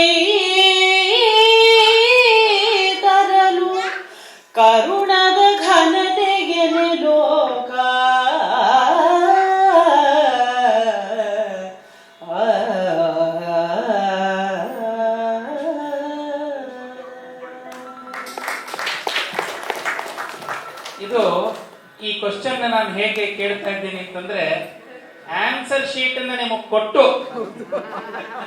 ನೋಡ್ಕೊಂಡು ಉತ್ತರ ಕೊಡಿ ಎನ್ನುವಂತ ರೀತಿಯಲ್ಲಿ ಈ ಪ್ರಶ್ನೆ ಕೇಳ್ತಾ ಇದ್ದೇನೆ. ನಿಮ್ಗೆಲ್ರಿಗೂ ಗೊತ್ತಾಗಿದೆ ಆಗ್ಲೇ ಯಾವ ಆತಿಥ್ಯ ಇದು, ವಿದುರ ಆತಿಥ್ಯ ಗೊತ್ತಾಗೋಗಿದೆ. ಅದೇ ಹೇಳದ್ನಲ್ಲ, ಯಾವ ಕಾವ್ಯದ್ದು ಪುಸ್ತಕ ನೋಡಿದ್ರೆ ಗೊತ್ತಾಗೋಗ್ಬಿಡುತ್ತೆ. ನಾನು ಈ ಪ್ರಶ್ನೆ ನಿಮ್ಗೆ ಹೇಳಾದ್ಮೇಲೆ ಆ ಪುಸ್ತಕ ನೋಡಿದೆ, ಅಯ್ಯೋ ಅಲ್ಲೇ ಇದೆ ಅಂತ. ಆದ್ರೆ ಪ್ರಶ್ನೆ ಬೇರೆ, ಇವಾಗ ಪ್ರಶ್ನೆ ಚೇಂಜ್ ಆಗೋಯ್ತು. ಕುಮಾರವ್ಯಾಸನ್ನ ಯಾವ ಬಿರುದಾಂಕಿತದಲ್ಲಿ ಕರೀತಾರೆ? ರೂಪಕ. ನಮ್ಮ ಸಂಸ್ಥೆಯವರೇ ಹೇಳ್ಬಿಟ್ರೆ ಸ್ವಾರಸ್ಯ ಹೊಟ್ಟೋಗ್ಬಿಡುತ್ತೆ. ಮಕ್ಕಳುಗಳು ಹೇಳ್ಬೇಕು, ಕೇಳಿಸ್ಕೊಳ್ಳದೆ ಇರೋರು ಹೇಳ್ಬೋದು ಉತ್ತರವನ್ನ. ರೂಪಕ ಸಾಮ್ರಾಜ್ಯ ಚಕ್ರವರ್ತಿ ಅಂತ ಕುಮಾರವ್ಯಾಸನ ಕರೆಯಲಾಗುತ್ತೆ. ಇವಾಗ ಈ ವಿದುರಾದಿತ್ಯರ ಎರಡು ಮಾತು. ನೀವೆಲ್ಲ ಉತ್ತರ ತಿಳ್ಕೊಂಡ್ಬಿಟ್ಟಿದ್ದೀರಿ. ಅದೇ ನನ್ನ ಕೆಲಸ ಇದು ತುಂಬಾ ಸುಲಭ. ಹಿಂದಿನ ಸರ್ತಿ ಹೇಳಿದೆ ಕಾಲಂ ಕಷ್ಟಂ ಕಷ್ಟಂ ಅಂತ, ಈಗ ಕಾಲಂ ಸುಲಭಂ ಸುಲಭಂ ಅಂತ ಹೇಳ್ತೇವೆ. ಇದು ಸಂಧಾನದ ಸಮಯ. ಕೃಷ್ಣ ಬಂದಿದ್ದಾನೆ, ತಮ್ಮಲ್ಲಿಗೆ ಬರ್ಬೋದು ಅಂತ ಪ್ರತಿಯೊಬ್ಬರು ತಮ್ಮ ಕೈಯಲ್ಲಿ ಆದ ರೀತಿಯಲ್ಲಿ ಸಿದ್ಧತೆಗಳನ್ನು ಮಾಡಿಕೊಂಡಿದ್ದಾರೆ. ರಾಜ ದುರ್ಯೋಧನ ಅರಮನೆಯಲ್ಲಿ ರತ್ನ ಖಚಿತ ಸಿದ್ಧತೆಗಳನ್ನು ಮಾಡಿಕೊಂಡಿದ್ದಾನೆ. ಭೀಷ್ಮ ದ್ರೋಣರು ಕೂಡ ತಮ್ಮ ಕೈಲಾದ ಸಿದ್ಧತೆಗಳನ್ನು ಮಾಡಿಕೊಂಡಿದ್ದಾರೆ. ಆದ್ರೆ ವಿದುರ, ಅವನ ಹತ್ರ ಏನಿದೆ? ಭಕ್ತಿ. ಅವನ ಮನೆ ಸಾಧಾರಣವಾದ ಒಂದು ಗುಡಿಸಲು, ಒಂದು ಭಕ್ತಿನೇ ಆತನಲ್ಲಿರುವ ಅತ್ಯುತ್ತಮ ಸರಕು. ಅದಿದೆ. ಅವನು ನೋಡ್ತಾ ಇದ್ದಾನೆ, ನೋಡೋಣ ಕೃಷ್ಣ ಯಾವ ಕಡೆ ಹೋಗ್ತಾನೆ ಅಂತ. ಆಗ ನೋಡ್ತಾನಂತೆ ಕೃಷ್ಣ ಅವ್ರ ಮನೆ ಕಡೆ ಬರ್ತಾನಂತೆ. ಆಗ ವಿದುರಂಗೆ ಕೃತ್ಯ ಅಕೃತ್ಯಗಳ ಪರಿವಯ ಹೋಯಿತು ಅಂತ. ಅಂದ್ರೆ ಇದೊಂದು ರೀತಿ ರೂಪಕ. ದೇವರು ವಿಷ್ಣು ಸಾಹಿತ್ಯ ಅಂತ ನಾವು ಹೇಳ್ತೇವೆ. ಆ ಕೃಷ್ಣ ನಮ್ಮ ಪರಮ ಗುರಿ, ಆತನೇ ನಮ್ಮ ಕಡೆ ಬರ್ತಿದ್ದಾನೆ ಅಂದಾಗ ಎಲ್ಲ ಕೃತ್ಯ ಅಕೃತ್ಯಗಳ ಪರಿವಯ ಹೋಗೋದು ಸಹಜವೇ. ಇಲ್ಲಿ ನೋಡಿ ಕವಿ ಹೇಗೆ ಹೇಳ್ತಾರೆ ಅಂದ್ರೆ, ಆತನ ಭಕ್ತಿ ಉಕ್ಕಿ ಹರಿಯಿತು, ಸಾಗರ ನದಿಯ ಸಮೀಪಕ್ಕೆ ಬಂದಂತಾಯಿತು, ಏನ್ ಮಾಡ್ಬೇಕಂತ ಗೊತ್ತಾಗ್ಲಿಲ್ಲ ಅಂತ. ಏನ್ ಮಾಡ್ಬೇಕು ಅಂತ ಗೊತ್ತಾಗ್ಲಿಲ್ಲ ಅನ್ಕೊಂಡ ತನ್ನ ಮನೆಯನ್ನೆಲ್ಲ ಕಿತ್ತು ಬಿಸಾಡ್ತಾನಂತೆ. ಇದು ಕೂಡ ಒಂದು ರೂಪಕವೇ. ಅಂದ್ರೆ ಬಂಧನಗಳನ್ನ ಕಳಚ್ಕೊಳ್ಳೋದು ಅನ್ನೋ ಒಂದು ಅರ್ಥ. ಹೀಗೆ ಬರ್ತಾನಂತೆ ಕೃಷ್ಣ, ಬರ್ತಾನಂತೆ. ಬಂದ್ಕೊಡ್ಲ ವಿದುರಂಗ್ ಹೇಳ್ತಾನಂತೆ, ಅಲ್ಲಯ್ಯ ವಿದುರ, ಹಸ್ಕೊಂಡ್ ಬಂದಿದ್ದೀನಿ ನಾನು, ಈಗ ನಿನ್ ಮನೆ ಎಲ್ಲ ಕಿತ್ತಾಡಿದ್ರು, ನಾನು ಹೊಟ್ಟೆಗೆ ನಯ್ಯ ತುಂಬತ್ತೆ, ನಂಗೇನಾದ್ರೂ ಊಟ ಕೊಡುವುದು. ಆದ್ರೆ ವಿದುರನ ಮನೇಲಿ ಇದ್ದಿದ್ ಏನು? ಒಂದು ಬೊಗಸೆ ಹಾಲು, ಒಂದು ಕುಡಿತೆ ಹಾಲು, ಹತ್ರ 150 ml ಇರ್ಬೋದು. ಅಷ್ಟರಲ್ಲಿ ಅದನ್ನೇ ಕೊಡ್ತಾನಂತೆ. ಆದ್ರೆ ಅದು ಭಕ್ತಿ ಪೂರಿತ ದುಗ್ಧ. ಹಿಂದಿನ ಅವತಾರದಲ್ಲಿ ಶಬರಿ ಭಕ್ತಿ ಪೂರಿತ ಫಲಗಳನ್ನು ಕೊಟ್ಟಿದ್ದವು. ಈ ಅವತಾರದಲ್ಲಿ ಭಕ್ತಿ ಪೂರಿತ ದುಗ್ಧ ಸಿಕ್ತು ಅವನಿಗೆ. ಅಂದ್ರೆ ದೇವರಿಗೂ ಕಾಲಂ ಕಷ್ಟಂ ಕಷ್ಟಂ. ಆವಾಗ ಹಣ್ಣಿಂದ ಹಾಲು ಕುಡಿಯಕ್ಕೆ ಅವನು ಇನ್ನೊಂದು ಅವತಾರ ಎತ್ತಬೇಕಾಯ್ತು. ಅದರ ನಂತರ ಅವನಿಗೆ ಭಕ್ತಿ ಪೂರಿತದ ಈ ಹಾಲು ಕೊಟ್ಟಾಗ ಅದು ಕೃಷ್ಣನ ಕೈಯಲ್ಲಿ ಅಕ್ಷಯ ಆಯಿತು. ಕ್ಷೀರ ಸಾಗರವೇ ಹರಿತ. ಕ್ಷೀರ ಸಾಗರ ಶಯನ, ಕ್ಷೀರ ಸಾಗರವೇ ಹರಿತಂತೆ. ದುರ್ಯೋಧನನ ಅರಮನೆಯೆಲ್ಲ ಅದರಲ್ಲಿ ಕೊಚ್ಚಿ ಹೋಯಿತು ಅಂತೆಲ್ಲ ಕಲ್ಪನೆ ಬರುತ್ತೆ. ಇದು ವಿದುರಾತಿಥ್ಯದ ಒಂದು ಸಣ್ಣ ಪರಿಚಯ. ಅಕ್ಷಯ್ ಮರಾಠೆಯವರು ತಮ್ಮ ಮಾತಿನ ಚಾಕುಚಕ್ಯತೆಯಲ್ಲಿ ಅತ್ಯುತ್ತಮವಾಗಿ ವ್ಯಾಖ್ಯಾನವನ್ನು ಮಾಡಿದ್ದಾರೆ. ಮುಂದಿನ ತಂಡ ಮಂಜುಳಾ ಮತ್ತು ಸಂಧ್ಯಾ ಅವರ ತಂಡ ಇವಾಗ ಯಾವ ಆತಿಥ್ಯವನ್ನ ಮಾಡುತ್ತೆ ಅಂತ ಆ ಹಿಂದಿನ ಪ್ರಶ್ನೆಗಳು ಏನ್ ಹೇಳಿದ್ನಲ್ಲ, ಆ ಪ್ರಶ್ನೆಗಳು ಇವಾಗ ಸೂಕ್ತವಾಗಿರುವಂಥದ್ದು. ಭೂರಿ ದಕ್ಷಿಣೆಯನು ಅವನೀ ಸುರಕ್ಕೆ ಈವಂ ಕುಬೇರನು ಅಬ್ಜೋದ್ಭವಂ ಮುನಿಗಳಿಗೆ ತಾನೆ ಸತ್ಕಾರಮಂ ಮಾಡ್ಪನು. ಅಮರೇಂದ್ರನು ಅಭ್ಯಾಗತಕ್ಕೆ ಎಡೆಗೆ ಇವನ್ ಓಲಗದೊಳು ಮಾರುತಂ ಬೀಸುವಂ ಧರ್ಮರಾಜಂ ಕುಸುಮಹಾರಾನುಲೇಪನಂಗಳು ಅರ್ಚಿಸುವನ್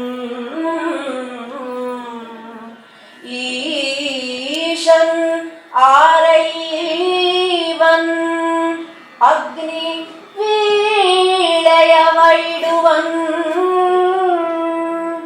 ಅರ್ಘ್ಯಪಾದ್ಯವನ್ ಈವನ್ ಆವರುಣನು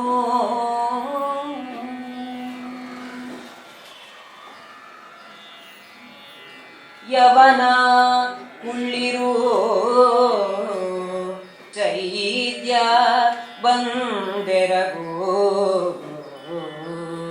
ಮುಂದೆ ಸೈಂಧವ ನುರ್ಗದಿರುವೋ ಪೊರಡು ಸೌರಾಷ್ಟ್ರ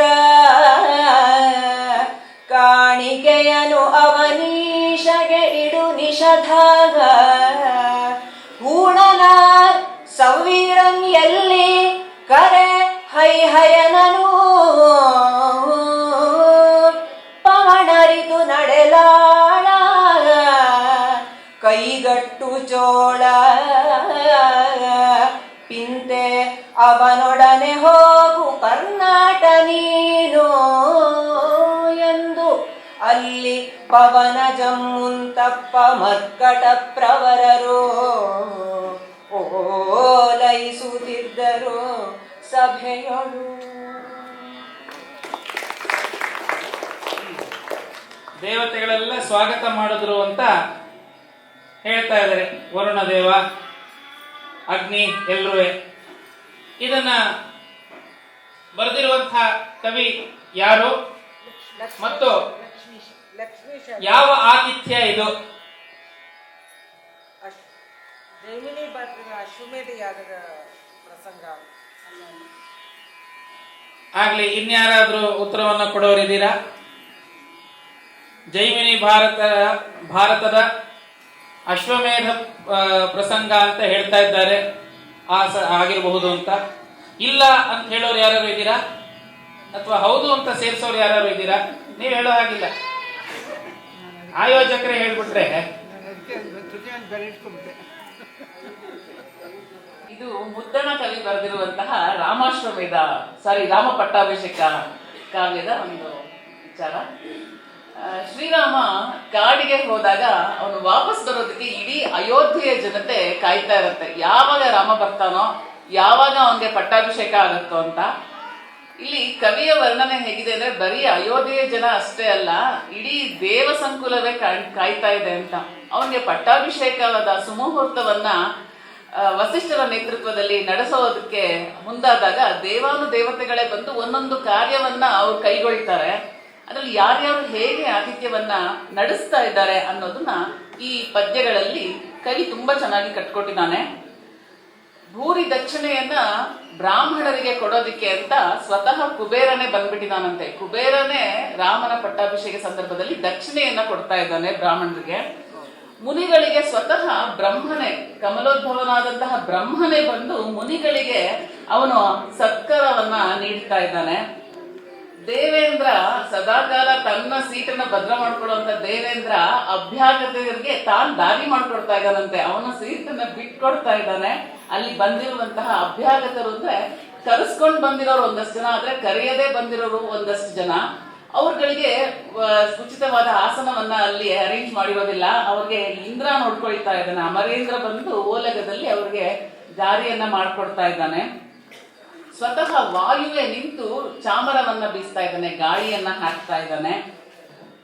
ಯಮಧರ್ಮ ಕುಸುಮ ಹಾರವನ್ನ ಹಾಕಿ ಅವ್ರಿಗೆ ಪನ್ನೀರನ್ನ, ಸುಗಂಧ ಲೇಪನವನ್ನ ಮಾಡ್ತಾ ಇದ್ದಾನೆ. ಅಗ್ನಿ ವೀಳೆಯವನ್ನ ಕೊಡ್ತಾ ಇದ್ದಾನೆ. ವರುಣನೇ ನಿಂತು ಅರ್ಘ್ಯ ಪಾದ್ಯಗಳನ್ನ ಕೈ ತೊಳ್ಕೊಳ್ಳೋದಕ್ಕೆ ಕಾಲಿಗೆ ನೀರನ್ನ ಕೊಡ್ತಾ ಇದ್ದಾನೆ. ಹೀಗೆ ರಾಮನ ಪಟ್ಟಾಭಿಷೇಕದಲ್ಲಿ ದೇವತೆಗಳು ಅಲ್ಲಿಗೆ ಬಂದಿರೋರ್ಗೆಲ್ಲರಿಗೂ ಸತ್ಕಾರ್ಯವನ್ನ ಮಾಡ್ತಾ ಇದ್ದಾರೆ. ಮುಂದಿನ ಪದ್ಯದಲ್ಲಿ ಇನ್ನೊಂದು ವಿಶೇಷ ವಿಚಾರ. ಯಾರಾದ್ರೂ ಸ್ವಲ್ಪ ಗಂಭೀರವಾಗಿ ಇಲ್ದೆಲ್ಲ ಇರೋರ್ಗೆ ಕಪಿ ಚೇಷ್ಟೆ ಮಾಡ್ಬೇಡ ಅಂತ ಹೇಳ್ತೀವಿ, ಕೋತಿ ಚೇಷ್ಟೆ ಮಾಡ್ಬೇಡ ಅಂತ. ಆದ್ರೆ ಇಲ್ಲಿ ಅಂತಹ ಕಪಿಗಳು ಶಿಸ್ತನ್ನ ಪಾಲಿಸ್ತಾ ಇದೆ. ಕವಿಯ ಕಲ್ಪನೆ ಎಷ್ಟು ಚೆನ್ನಾಗಿದೆ ಅಂದ್ರೆ, ಇಲ್ಲಿ ಪವನಜ ಮುಂತಪ್ಪ ಕಪಿಗಳು ನಿಂತ್ಕೊಂಡು ಏನ್ ಹೇಳ್ತಾ ಇದ್ದಾರೆ ಅಂದ್ರೆ, ಅಲ್ಲಿ ಈ ಭೂಮಂಡಲದ ಎಲ್ಲ ಚಕ್ರವರ್ತಿಗಳು, ರಾಜರು ಬಂದು ಕಪ್ಪ ಕಾಣಿಕೆಯನ್ನ ಒಪ್ಪಿಸ್ತಾ ಇದ್ದಾರೆ ರಾಮನಿಗೆ. ಹಾಗೆ ಕಪ್ಪ ಕಾಣಿಕೆಯನ್ನ ಒಪ್ಪಿಸ್ಬೇಕಾದ್ರೆ ಶಿಸ್ತನ್ನ ಪಾಲಿಸ್ತಾ ಇದ್ದಾರೆ. ಶಿಸ್ತನ್ನ ಇವರು ನಿಯಮವನ್ನ ಹೇಳ್ತಾ ಇದ್ದಾರೆ. ಯವನ ಕೂತ್ಕೊ, ನೀನು ಈಗ್ಲೇ ಹೇಳ್ಬೇಡ, ಚೈತ್ಯ ಬಂದು ನಮಸ್ಕಾರ ಮಾಡು, ಬಂದೆರಗು. ಸೈಂಧವ ಮುಂದೆ ನುಗ್ಗದಿರು, ಮುಂದೆ ನುಗ್ಗೊಂಡು ಬರ್ಬೇಡ, ಒಬ್ಬರಾದ್ಮೇಲೆ ಒಬ್ರು ಬರ್ಬೇಕು. ಹೊರಡು ಸೌರಾಷ್ಟ್ರ, ನಿನ್ ಮುಗಿತಲ್ವಾ, ನೀನ್ ಹೊರಡು ಸೌರಾಷ್ಟ್ರ. ಕಾಣಿಕೆಯನ್ನು ಅವನೀಶನಿಗೆ ಕೊಡು. ಇಲ್ಲಿ ನಿಂತ್ಕೊಂಡು ಏನ್ ಮಾಡ್ತಾ ಇದ್ಯಾ? ಅವನೀಶನಿಗೆ ಕಾಣಿಕೆಯನ್ನು ಕೊಡು ನಿಷಧ. ಹೂಣ ಯಾರಿಲ್ಲಿ? ಹೂಣನ ಸೌವಿಧನ್ ಎಲ್ಲಿ? ಅವನಿನ್ನೂ ಬಂದೇ ಇಲ್ವಾ ಇಲ್ಲಿ? ಹೈಹೇಯ ನನ್ನ ಕರಿ, ಪವನ ನರ್ತು ನಡಿ. ನೀವು ದಾರಿ ನೋಡ್ಕೊಂಡು ಮುಂದೆ ನೋಡ್ಕೊಂಡು ಸರಿಯಾಗಿ ನಡಿಲಾಳ, ಎಲ್ಲೆಲ್ಲೋ ಹೋಗ್ಬೇಡ. ಕೈ ಕಟ್ಟು ಚೋಳ, ಇದಂತೂ ತುಂಬಾ ಹಾಸ್ಯ ಬರ್ತದೆ. ಕೈ ಕಟ್ಟು ಅಂತ ರಾಜನಿಗೆ ಕಪಿಗಳು ಹೇಳ್ತಾ ಇದ್ದಂತೆ. ಅವನ ಹಿಂದೆ ಹೋಗು ಕರ್ನಾಟ, ನೀನ್ ಎಲ್ಲೆಲ್ಲೋ ಹೋಗ್ಬೇಡ, ಅವನ ಹಿಂದೆ ಸರಿಯಾಗಿ ನೋಡ್ಕೊಂಡು ಹೋಗು. ಹೀಗೆ ಅಲ್ಲಿ ಕಪಿಗಳು ಅಲ್ಲಿ ಒಂದು ಶಿಸ್ತನ್ನ ಪಾಲಿಸ್ತಾ ಇರುವಂತಹ ವರ್ಣನೆ ಇರುವಂತಹ ಈ ಪದ್ಯ ತುಂಬಾ ಸೊಗಸಾಗಿ ನೋಡ್ಬಂದಿದೆ. ಒಂದು ಶಿಸ್ತನ್ನ ಹೇಳೋದಾದ್ರೆ, ರಾಮನ ರಾಷ್ಟ್ರ ಎಷ್ಟು ದೊಡ್ಡದಿತ್ತು ಅನ್ನೋದರ ವರ್ಣನೆನೂ ಇಲ್ಲಿ ಅದರ ಜೊತೆಗೆ ಆಗ್ತಾ ಇದೆ. ಯಾವ್ಯಾವ ಜಾಗದಿಂದ ಯಾವ್ಯಾವ ಜಾಗದ ರಾಜರುಗಳು ಬಂದಿದ್ರು ಅಲ್ಲಿಗೆ ಅನ್ನೋದರ ವರ್ಣನೆನೂ ಇಲ್ಲಿ ಆಗಿದೆ ಅಂತ ಹೇಳಿದ್ರೆ ಅದು ಅಮೋಘವಾಗಿರುವಂಥದ್ದು. ಈಗ ಮುಂದಿನ ತಂಡ ಕಾವ್ಯ ತಂಡ, ಜಲಜ ಹಾಗೂ ನಾಗಲಕ್ಷ್ಮಿಯವರು ಆತಿಥ್ಯವನ್ನ ಮುಂದುವರಿಸ್ತಾ ಇದ್ದಾರೆ.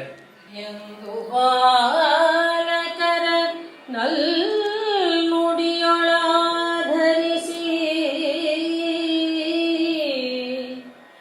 ಹಸಿದರಿಗೆ ಉಣಲಿಯದಿರ ಯಜ್ಞ ಪುರುಷಂ ತಣಿಯನಂದೆಯ ಬಗೆದು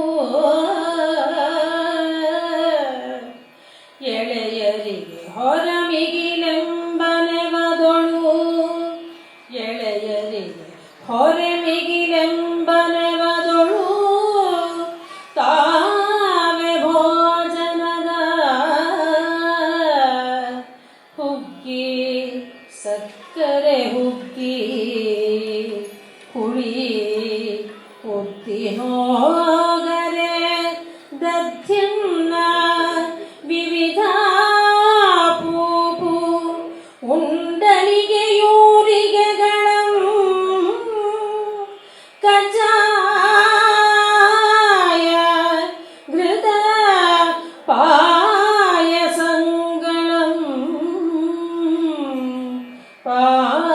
ಪಾತ್ರೆಯಳುಡುಕಿ ಪಾತ್ರೆಯಳು ಅಡುಕಿ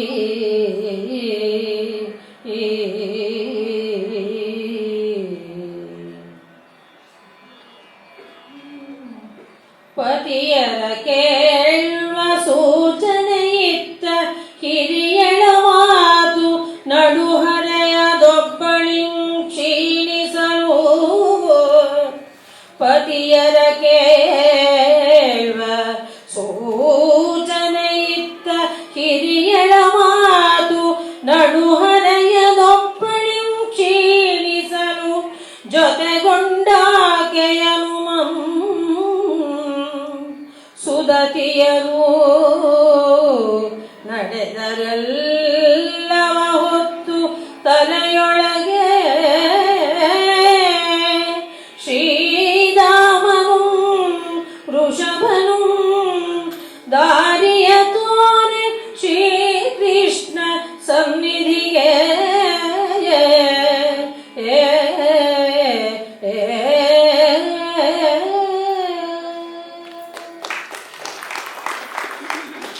ಅದೇ ಪ್ರಶ್ನೆ, ಇದು ಯಾವ ಔತಣ, ಯಾರ ಔತಣ, ಯಾರ ಔತಣ ಅಂತ ನೀವೆಲ್ಲ ನನ್ನ ನೋಡ್ತಿರೋದ್ ನೋಡಿದ್ರೆ ನನಗೆ ಭಯ ಆಗತ್ತೆ. ಅದು ಯಾವ ಔತಣ ಅಂತ ಅವರನ್ನೇ ಕೇಳೋಣ. ಆದ್ರೆ ಅದೊಂದೇ ಪ್ರಶ್ನೆ, ಆಮೇಲೆ ಇನ್ನೊಂದು ಪ್ರಶ್ನೆ ಅವ್ರಿಗಿದೆ. ಇದು ಯಾರ ಔತಣ ಅಂತ ಹೇಳ್ಬಿಡಿ ನೀವೇ. ಸ್ವಲ್ಪ ಬಾಯಲ್ಲಿ ನೀರು ಬರೋ ಹಾಗೆ ಮಾಡಿ ಆಮೇಲೆ ಕೇಳೋಣ, ಉತ್ತರ ಕೊಡಬಹುದು. ನಾವು ಯಾರನ್ನಾದ್ರೂ ತೃಪ್ತಿಪಡಿಸ್ಬೇಕಾದ್ರೆ ಮಾತಿನಿಂದನೋ ಸಂಗೀತ ಮತ್ತೊಂದು ಏನೋ, ಅದು ಎಲ್ಲದಕ್ಕಿಂತ ಹೆಚ್ಚಾಗಿ ಹೊಟ್ಟೆ ತುಂಬುವಷ್ಟು ಊಟ ಕೊಟ್ಟರೆ ಅದು ಸಾಕು ಅನಿಸ್ಬಿಡುತ್ತೆ. ಒಂದು ಹಂತಕ್ಕೆ ಹೋದಾಗ ಅದು ತೃಪ್ತಿಯ ಒಂದು ಪರಮಾವಧಿ ಅಂತ ಹೇಳ್ಬೋದು. ಅಂಥ ಒಂದು ತೃಪ್ತಿಯ ಭೋಜನದ ಒಂದು ಪರಿಚಯವನ್ನು ನಾವಿಲ್ಲಿ ಮಾಡ್ಕೊಳ್ತಾ ಇದ್ದೀವಿ. ಕನ್ನಡ ನವೋದಯ ಕಾವ್ಯದ ಹಿರಿಯ ಸಾಹಿತಿಗಳಲ್ಲಿ ಮೊದಲ ತಲೆಮಾರಿನ ಸಾಹಿತಿಗಳಿಗೆ ಒಬ್ಬರಾದಂಥ ಪೂತಿ ನರಸಿಂಹಾಚಾರ್ಯರ ಶ್ರೀಹರಿಚರಿತೆ ಅನ್ನುವಂಥ ಕಾವ್ಯದಿಂದ ಈ ಭಾಗವನ್ನು ಆರಿಸ್ಕೊಂಡಿದೆ. ಶ್ರೀಕೃಷ್ಣನ ಪರಮ ಭಕ್ತರು ಪೂತಿ ನರಸಿಂಹಾಚಾರ್ಯರು ಕೃಷ್ಣನನ್ನು ಯಾವ್ಯಾವ ರೀತಿಗಳಲ್ಲಿ ವರ್ಣಿಸಿದ್ರೂ ಅವ್ರಿಗೆ ತೃಪ್ತಿ ಇಲ್ಲ. ಯಾವ ರೀತಿ ವರ್ಣಿಸೋದು ಅಂತ ಕೇಳ್ತಾರೆ ಅವರು. ನಿನ್ನನ್ನು ಸ್ವಾಮಿಯಾಗಿ ನೋಡ್ಲಾ, ಗೆಳೆಯನಾಗಿ ನೋಡ್ಲಾ, ಪ್ರಿಯನನ್ನಾಗಿ ನೋಡ್ಲಾ, ಬಂಧುವನ್ನಾಗಿ ನೋಡ್ಲಾ, ಹೀಗೆ ಎಷ್ಟೆಷ್ಟು ಥರದಲ್ಲಿ ಹೇಳಿಕೊಂಡ್ರೂ ಅವ್ರಿಗೆ ಸಮಾಧಾನ ಇಲ್ಲ. ಕೃಷ್ಣನ ಆಸಿಮ ಭಕ್ತರು ಪೂತಿ ನರಸಿಂಹಾಚಾರ್ಯರು. ಕೃಷ್ಣನ ಒಂದು ವ್ಯಕ್ತಿತ್ವನೇ ಹಾಗೆ, ಎಲ್ಲರೂ ಮನಸ್ಸು ಸೆಳೆಯುವಂಥದ್ದು. ಕೃಷ್ಣ ಗೋಕುಲದಲ್ಲಿ ಬೆಳೆದವನು. ತನ್ನ ಗೋಪಾಲ ಬಾಲಕರ ಸಂಗಡವನ್ನು ಯಾವತ್ತೂ ಬಿಡದೇ ಇದ್ದಂಥವನು. ಅವರ ಎಲ್ಲ ಕಷ್ಟಗಳಿಗೆ ಸ್ಪಂದಿಸ್ತಾ ಇದ್ದಂಥವನು. ಹಾಗಾಗಿ ಇಲ್ಲೂ ಕೂಡ ಅಂಥ ಒಂದು ಸನ್ನಿವೇಶವನ್ನು ಕಾಣ್ತೀವಿ. ಕೃಷ್ಣ ತನ್ನ ಅಣ್ಣನಾದಂಥ ಬಲರಾಮನ ಜೊತೆಯಲ್ಲಿ, ಗೋಪಾಲ ಜೊತೆಯಲ್ಲಿ ಒಂದು ಬೆಟ್ಟದ ಕಣಿವೆಯ ಪ್ರದೇಶಕ್ಕೆ ಹೋಗಿರ್ತಾನೆ. ಗೋವುಗಳನ್ನೆಲ್ಲ ಕರ್ಕೊಂಡು ಹೋಗಿರ್ತಾರೆ. ಒಂದು ಸಂದರ್ಭದಲ್ಲಿ ಏನಾಗುತ್ತೆ, ಅಲ್ಲಿ ಮುಂದೆ ಹೋಗ್ತಾ ಹೋಗ್ತಾ ಹೋಗ್ತಾ ಸಮಯ ಆಗಿದ್ದೇ ಗೊತ್ತಾಗೋದಿಲ್ಲ. ಬಾಲಕರಿಗೆ ಹಸಿವೆ ಆಗ್ತಾ ಇರುತ್ತೆ. ಕೃಷ್ಣ ಹಸಿವಾಗ್ತಾ ಇದೆಯಲ್ಲ, ಏನು ಮಾಡೋದು, ಎಷ್ಟು ದೂರ ಬಂದಿದ್ದೀವಿ ಮನೆಯಿಂದ ಗೊತ್ತಿಲ್ಲ. ಆಗ ಕೃಷ್ಣ ಹೇಳಿದ್ನಂತೆ, ಯೋಚನೆ ಮಾಡಬೇಡಿ ತಾಳಿ ಅಂತ ಹೇಳಿ ಆ ಗುಡ್ಡದ ಮೇಲೆ ಹತ್ತಿ ನಿಂತ್ಕೊಂಡು ನೋಡಿದ್ನಂತೆ. ದೂರದಲ್ಲಿ ಹೊಗೆ ಕಾಣಿಸ್ತಾ ಇತ್ತಂತೆ. ಹೊಗೆ ಕಾಣಿಸ್ತಾ ಇದ್ದಾಗ ನೋಡಿ, ಓಹೋ, ಇದು ಧೂಮದ ಒಂದು ಗುರುತು ಬರ್ತಾ ಇದೆ, ದೂರದಲ್ಲಿ ಎಲ್ಲೋ ಯಜ್ಞ ಮಾಡ್ತಾ ಇದ್ದಾರೆ, ಅಲ್ಲಿ ನಿಮಗೆ ಖಂಡಿತ ಭೋಜನದ ವ್ಯವಸ್ಥೆ ಆಗುತ್ತೆ ತಾಳಿ ಅಂತ ಹೇಳಿ ಇಬ್ಬರು ಹುಡುಗರನ್ನ ಕಳಿಸ್ತಾನೆ.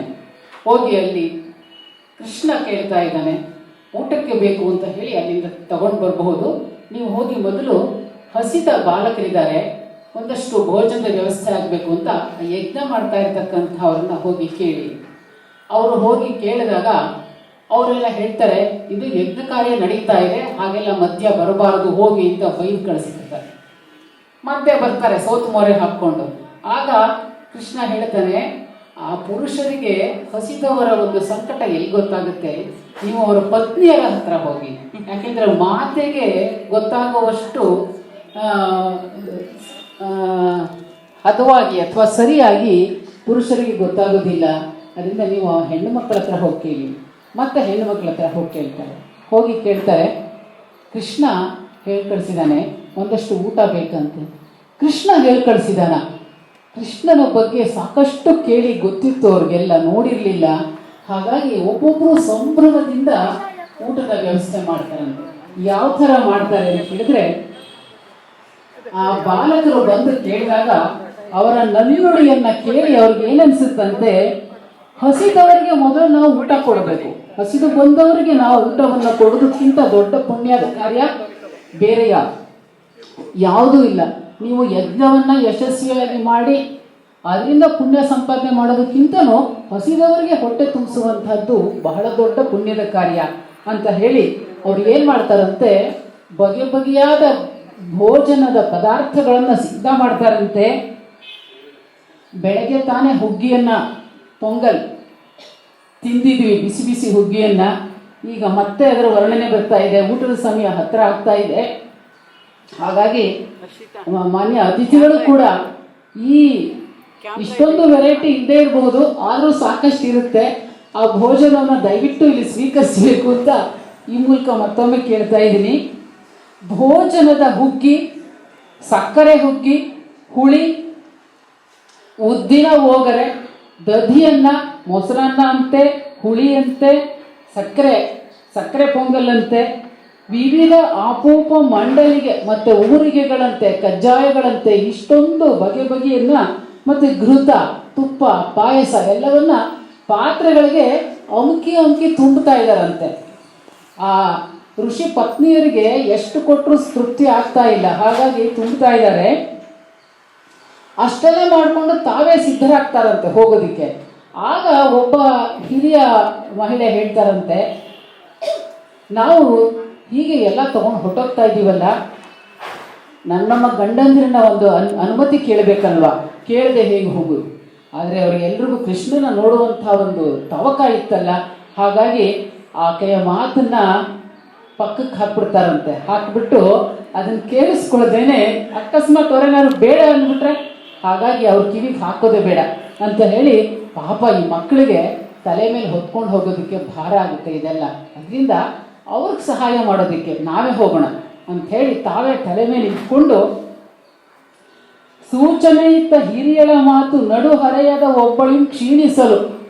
ಒಬ್ಳು ದೊಡ್ಡವಳು ಹೇಳ್ತಾಳೆ, ಅವ್ರಿಗೆಲ್ಲ ಹೇಳ್ಬಿಟ್ಟು ಹೋಗ್ಬೇಕು ಅಂತ. ಈ ನಡು ಹರೆಯದವಳು ಹೇಳ್ತಾಳೆ, ಸುಮ್ಮನೆ ಕೇಳಿಸ್ಕೋಬೇಡಿ, ಜಾಣಕಿಯುಡು ಅಂತಾರಲ್ಲ ಹಾಗೆ ಕೇಳಿಸ್ಕೋಬೇಡಿ ಅನ್ನೋದ್ರಲ್ಲಿ ಜೊತೆಗೊಂಡು ಆಕೆಯನ್ನು ಸೇರಿಸ್ಕೊಂಡು ಸುಧತಿಯರು ನಡೆದರು ಎಲ್ಲವ ಹೊತ್ತು ತಲೆಯೊಳಗೆ ತಲೆ ಮೇಲೆ ಇಟ್ಕೊಂಡು ಎಲ್ಲರೂ ನಡೆದ್ರಂತೆ. ಯಾತಕ್ಕೆ ಅಂದರೆ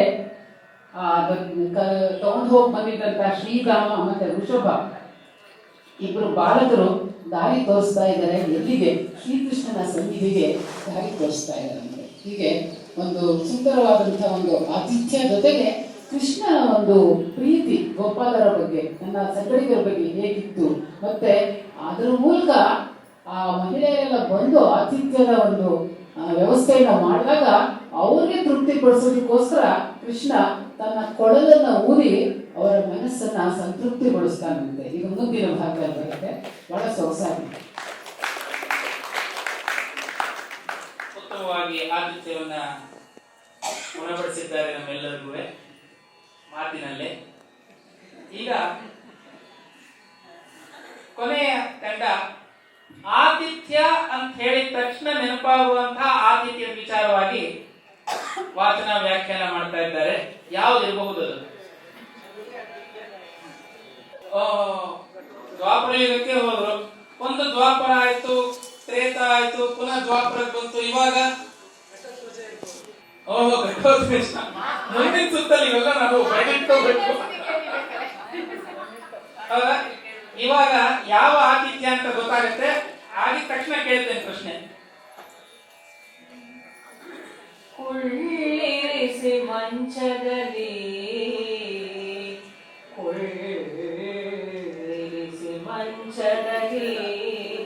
ನಿಜಕರ ಪಲ್ಲವದಲ್ಲಿ ಆ ದ್ವಿಜವದನ ಪದ ಪಲ್ಲವನೊಪ್ಪಿರಲು ತೊಳೆದು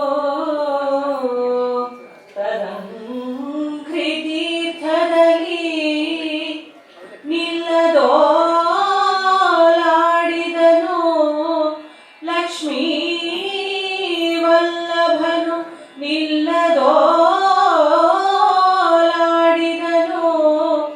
ಮರೆಯೇಗೆ ನಿಜವನು ಬಲ್ಲವನು ಬೆರಗಾಗಲ್ ಅರ್ಚಿಸಿದನು ತದಂಘ್ರಿಗಳ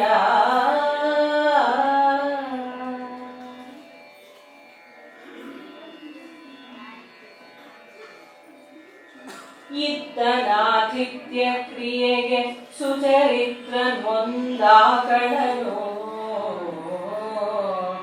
ಇತ್ತನು ಆತಿಥ್ಯ ಕ್ರಿಯೆಗೆ ಸುಚರಿತ್ರನು ಒಂದಾಕಳನು ಮಜ್ಜನ ಕೃತ್ಯವನ್ನು ಮಾಡಿಸಿ ಮಲೀಮಸ ವಸ್ತ್ರವನ್ನು ಕಳೆದು ಉತ್ತಮವನುಡಿಸಿದನು ತೊಡಿಸಿದ ಅತ್ಯಧಿಕ ಸಂಪ್ರೀತಿಯಲ್ಲಿ ಪುರುಷೋತ್ತಮನು ಪರಿಪರಿಯ ತೊಡಿಗೆಗಳನ್ನು ತದಂಗದಲ್ಲಿ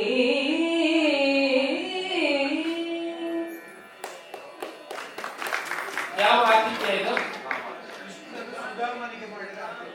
ಕೃಷ್ಣನು ಸುಧಾಮನಿಗೆ ಮಾಡಿದಂತ ಆತಿಥ್ಯ ಸರಿಯಾಗಿರುವಂತದ್ದ.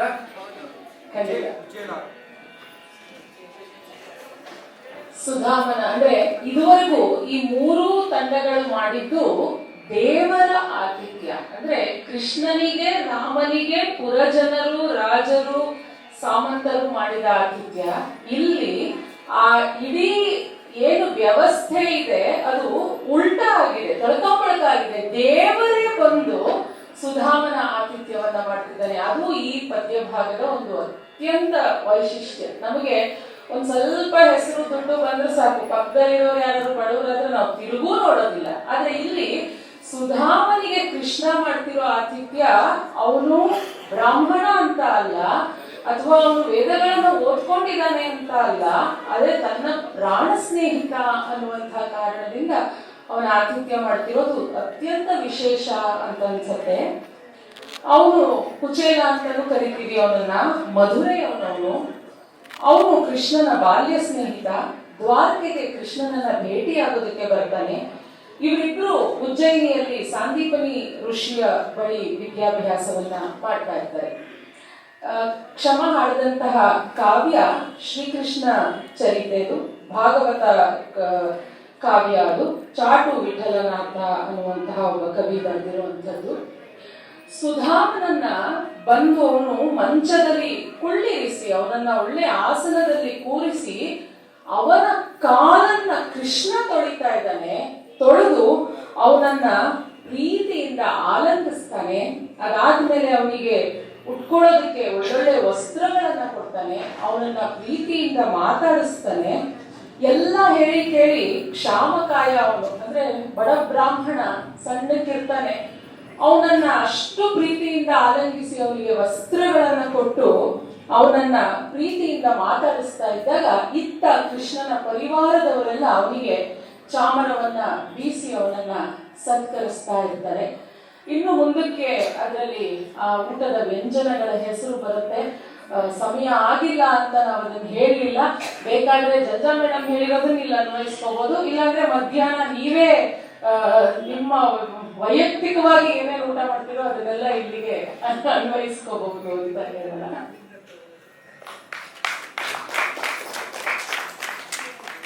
ಆದಿತ್ಯ ಭಾಗ ಕೊನೆಗೊಂಡಿದೆ. ಈಗ ಮುಂದಿನ ಸುತ್ತು ಪಾತ್ರ ಪರಿಚಯದ ಸುತ್ತು. ಪ್ರತಿಯೊಂದು ತಂಡನೂ ಒಂದೊಂದು ಪಾತ್ರದ ಪರಿಚಯವನ್ನ ನಿಮ್ಮ ಮುಂದೆ ಮಾಡಿಕೊಡಲಿದ್ದಾರೆ. ಮೊದಲನೇದಾಗಿ ಕಾವ್ಯ ತಂಡ ಕುಂತಿಯ ಪರಿಚಯವನ್ನ ಮಾಡಿಕೊಡ್ತಾರೆ.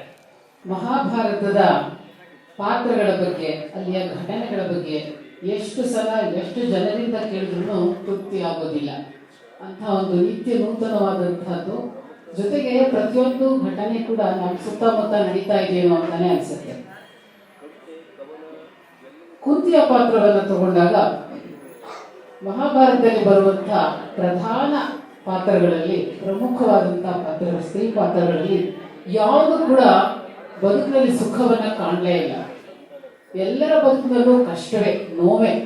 ಕುಂತಿಯೇ ಆದಿಯಾಗಿ ಗಾಂಧಾರಿ, ದ್ರೌಪದಿ, ಭಾನುಮತಿ, ಸುಭದ್ರೆ, ಉತ್ತರೆ, ಹೀಗೆ ಎಲ್ಲಾ ಪಾತ್ರಗಳು ಬದುಕಿನಲ್ಲಿ ಕಂಡಂತ ಸುಖದ ದಿನಗಳು ಬಹಳ ಕಡಿಮೆ. ಕುಂತಿ ಅಂತೂ ಬಾಲ್ಯದಿಂದನೂ ಒಂದು ಅನಾಥ ಪ್ರಜ್ಞೆಯನ್ನೇ ಇಟ್ಕೊಂಡು ಬೆಳೆದಂಥವಳು. ಶಿವಸೇನನ ಮಗಳು ಪೃಥ್ವಿಯಾಗಿ ಹುಟ್ಟಿದವಳು ಕುಂತಿ ಭೋಜನ ಸಾಕು ಮಗಳಾಗಿ ಕುಂತಿನ ಹೆಸರಿನಿಂದನೇ ಎಲ್ಲರಲ್ಲೂ ಚಿರಪರಿಚಿತರಾಗ್ತಾಳೆ. ಆಗ್ಲಿಂದಲೂ ಅವಳಿಗೆ ಸಿಕ್ಕಿದ್ದು ಪರಾಶ್ರಯ, ಪರಾವಲಂಬಿಯಾಗಿರ್ಬೇಕಾದಂತ ಒಂದು ಪರಿಸ್ಥಿತಿ. ಬಾಲ್ಯದಲ್ಲಿ ತಿಳಿಯದೆ ಒಂದು ಬಾಲ್ಯ ಸಹಜವಾದಂತಹ ಕುತೂಹಲದಿಂದ ಮಾಡಿದಂತ ಒಂದು ಸಣ್ಣ ತಪ್ಪು, ದೂರ್ವಾಸರ ಮಂತ್ರೋಪದೇಶವನ್ನ ಪರೀಕ್ಷೆ ಮಾಡ್ತೀನಿ ಅಂತ ಹೊರಟಂತ ಒಂದು ಸಣ್ಣ ತಪ್ಪು. ಆ ತಪ್ಪಿನಿಂದ ಆದಂತಹ ದುಷ್ಪರಿಣಾಮಗಳನ್ನ ಅವಳ ಬದುಕಿನ ಪೂರ್ತಿ ಅನುಭವಿಸ್ಬೇಕಾಗಿ ಬರುತ್ತೆ. ಎಷ್ಟು ಕಷ್ಟ ಆಗತ್ತೆ ಅಂತ ಹೇಳಿದ್ರೆ ಆ ನೋವನ್ನ ಯಾರಲ್ಲೂ ಹೇಳ್ಕೊಳಕ್ಕೂ ಆಗ್ತಿಲ್ಲ. ಹೆತ್ತವರು ಸೇರಿದ ಹಾಗೆ ಅವಳು ಯಾರಿಗೂ ಆತ್ಮೀಯಳ ಆಗ್ಲೇ ಇಲ್ಲ. ಹೆತ್ತವರಿಂದ ದೂರ, ಸಾಕದವರಿಂದ ದೂರ, ಅವರಿಂದಲೂ ಸ್ವಲ್ಪ ನಿಂದೆ, ಬಾಲ್ಯದಲ್ಲೇ ತಾಯಿಯಾಗಿದ್ದಕ್ಕೆ. ಇನ್ನು ಸೇರಿದ ಮನೆಯಲ್ಲೂ ಕೂಡ ಒಂದು ರೀತಿಯಲ್ಲಿ ಅಂಥ ಒಂದು ಅಲಕ್ಷ್ಯದ ಒಂದು ನಡವಳಿಕೆನೆ ಅವಳು ಎದುರಿಸಬೇಕಾಗಿ ಬರುತ್ತೆ. ಸೇರಿದ ಮನೆ ಚಂದ್ರವಂಶದವರು, ಮಹಾ ಧೀಮಂತರ ವಂಶ, ಗಂಡ ಮಹಾಪರಾಕ್ರಮಿ ಪಾಂಡು, ಇನ್ನು ಪಡೆದಂತ ಮಕ್ಕಳಾದರೂ ಅಸಹಾಯ ಶೂರರು, ಒಬ್ಬರಿಗಿಂತ ಒಬ್ಬರು.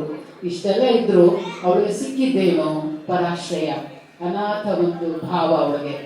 ಎಲ್ಲೂ ಅವಳು ತನ್ನನ್ನು ತಾನು ಸಂತೋಷವಾಗಿ ಇದ್ದಂತಹ ದಿನಗಳನ್ನ ತಾನು ಕಾಣೋದಕ್ಕೆ ಸಾಧ್ಯವೇ ಆಗಲಿಲ್ಲ. ಎಲ್ಲ ಕಡೆ ಅವಳಿಗೆ ಒಂದು ರೀತಿಯ ಪಕ್ಕಕ್ಕೆ ತಳ್ಳುವಂಥ ಒಂದು ಪ್ರತಿಕ್ರಿಯೆಗಳೇ ಅವಳಿಗೆ ಸಿಗ್ತಾ ಇದ್ದದ್ದು. ಪ್ರಮುಖ ಅಂತಾನು ಹೇಳೋಕ್ಕಾಗಲ್ಲ, ಅಪ್ರಮುಖ ಅಂತಾನು ಹೇಳೋಕ್ಕಾಗಲ್ಲ, ಅಂಥ ಪಾತ್ರ ಕೊಡ್ತೀವಿ. ಒಂದೇ ಒಂದು ಅಂತ ಹೇಳಿದ್ರೆ ಆಕೆ ಎಲ್ಲವನ್ನೂ ನೋಡ್ತಾ ಇರ್ತಾಳೆ. ಆದ್ರೆ ಎಲ್ಲವನ್ನು ನೋಡಿದ್ರು ಕೂಡ ತಾನು ಯಾವುದೇ ಪ್ರತಿಕ್ರಿಯೆ ವ್ಯಕ್ತಪಡಿಸೋದಕ್ಕೆ ಸಾಧ್ಯವಾಗಿಲ್ಲ. ಅಸಹಾಯಕ ಸ್ಥಿತಿ ಅವಳದು.